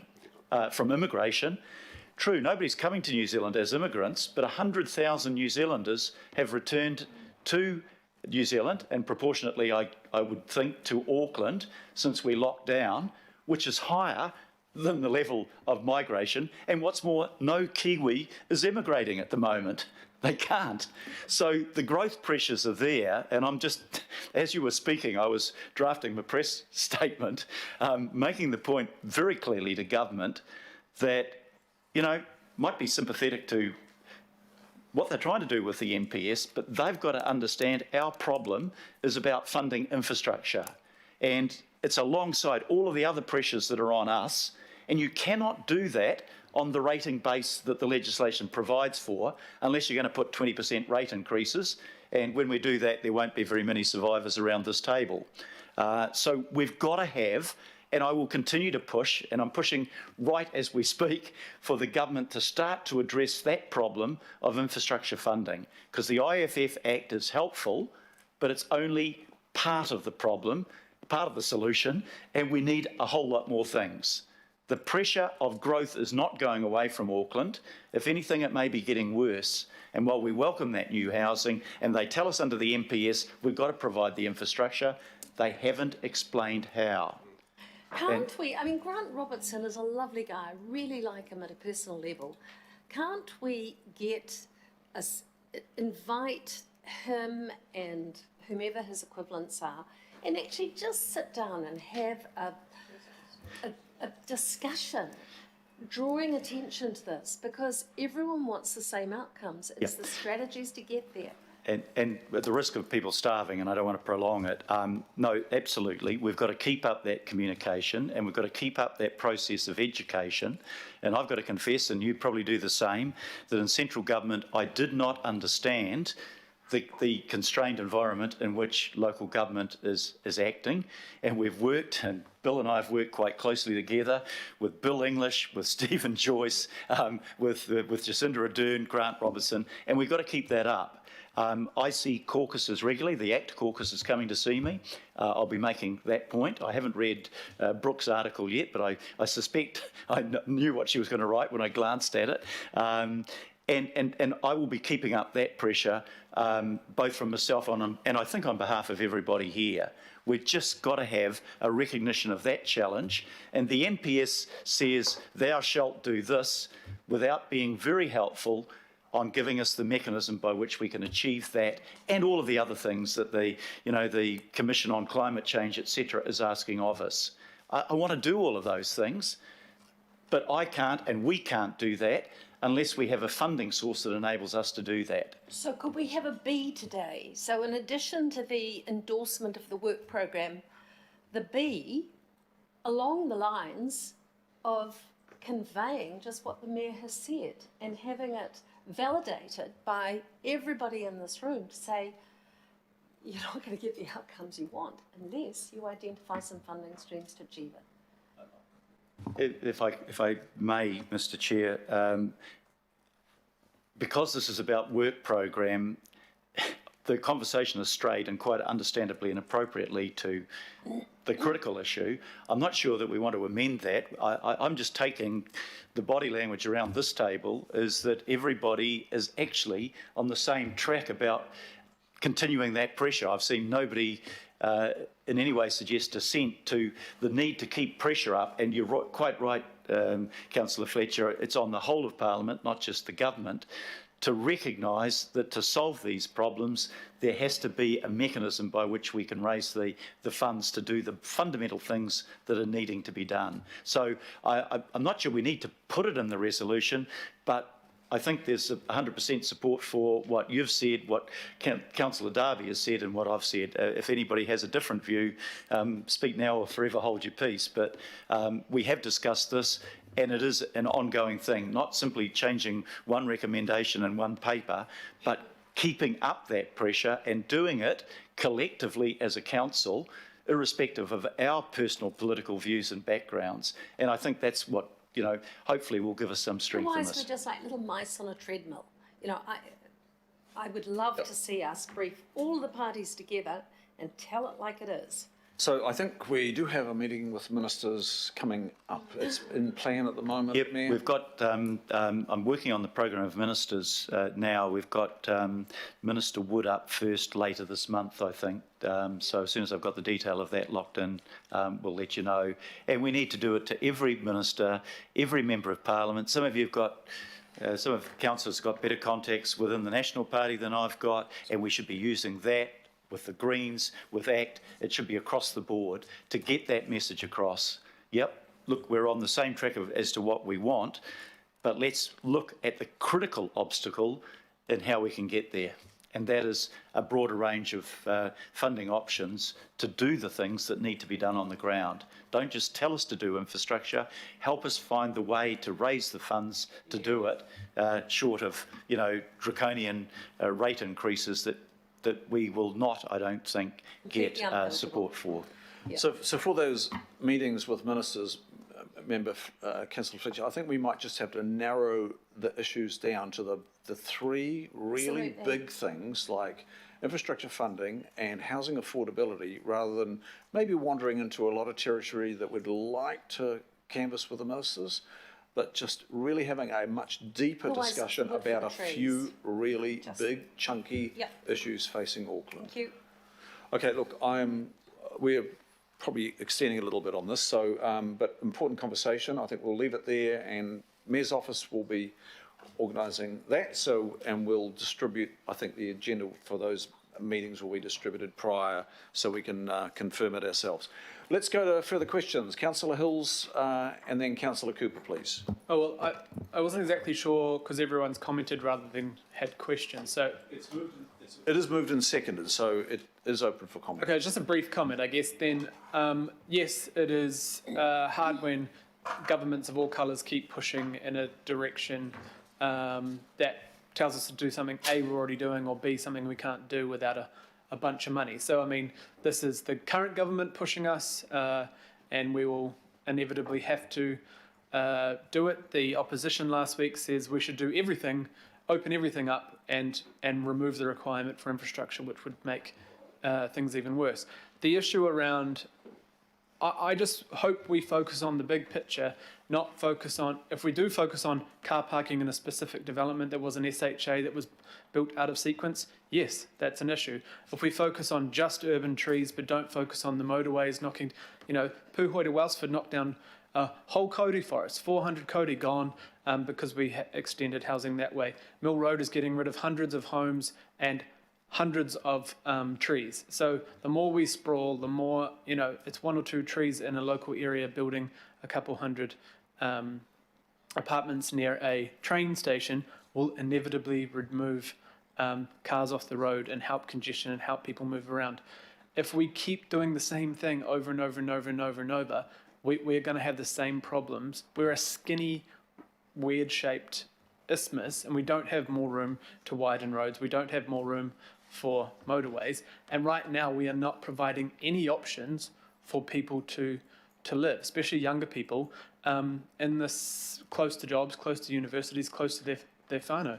That people, the only options we're giving young people is to move out or move to the outskirts of our city, and then they have to buy a car, and then they have to sit in the back of the queue of the last development that happened 3 years before. So I think there is some real good in this bit of legislation, because it is going to, the main focus is to try and build around the transport we do have, because Stats New Zealand shows that we've had a dramatic rise in bus use, ferry use, train use, walking and cycling through the census, but that's only really happened around the places where there is the stations and the bus stations and the access. So we need to do two things: make sure there's a lot more building around those nodes to encourage the use of the current public transport, and then we have to try and work with government and everyone else to provide transport to everywhere else. At the moment, we're doing neither of those things, and we're going to keep making the same mistakes and then complain about all our random local examples instead of looking at the big picture. So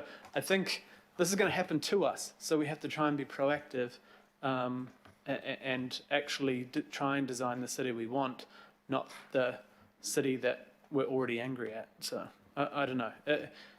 It does worry me that we get so focused on the negative details when actually we're trying to reverse decades and decades of, in my opinion, mistakes that is leaving our communities stretched out, divided, and living costly, carbon-hungry lives apart from their families. So thanks. Wise words, and thank you. Councillor Cooper, last thoughts. I suppose it's just on the back of that is, this is a big regional conversation rather than just the little bits. But for me, this is such a confusing MPS. I mean, it was put out by the last Minister of Housing, who didn't understand that we'd already provided land for 440,000 houses, and he wanted to just do away with the MUL. You've got I don't even know what this new person thinks, whoever they are. You know, you've got them giving, in one part of government going, yeah, you can buy this rural land in Kumeu. You know, we're going to be up for this great big, you know, private plan changes. Everybody will want it. No sewage, no housing, no water, no roads, no water. You know, so they need to talk to themselves. You know, I'm really angry because I just feel, you know, every time we spread out, we just block it off for the existing people. You know, and it's hard enough in their lives to get to work, and then you just put more at the top of the funnel. And I've been saying this for years with the SHAs in Kumeu, and I remember, I think you, myself and a few of us voted against that first, and then we were forced to do it. And I just feel we're going to continue to be forced to do stupid stuff. And you know, Councillor Hills is talking about trying to reverse stuff. We're just carrying on what we were doing in 1964, when the Northwestern Motorway opened up, full out there, just chuck some houses out there with no amenity, no jobs, you know, nothing else. And I think we're just repeating it, we're just getting further and further away. You know, every time I hear, sorry, Councillor Cashmore, every time I hear the word Drury, I just about scream internally, you know, because when you look at some of those things we've got, it was on the last stuff around the transport stuff, was about making sure we build near train stations. No, we're just going to put a new train station there. We're going to put one there. There isn't even one there. You know. That's what people would go through to get the jobs. Yeah, but the reality is we are having to spend massive amount of money on infrastructure. We're not concentrating on the brownfields, which we said in the plan that we should do, and we're being pulled from pillar to post by successive governments who don't understand our role and how much of an impact, a good impact we can have if we're left to get on with our job. So I don't think it's going to help any RMA changes. You've got one side going, oh, more notification, and the other side going, more houses. Well, that's not going to work, is it?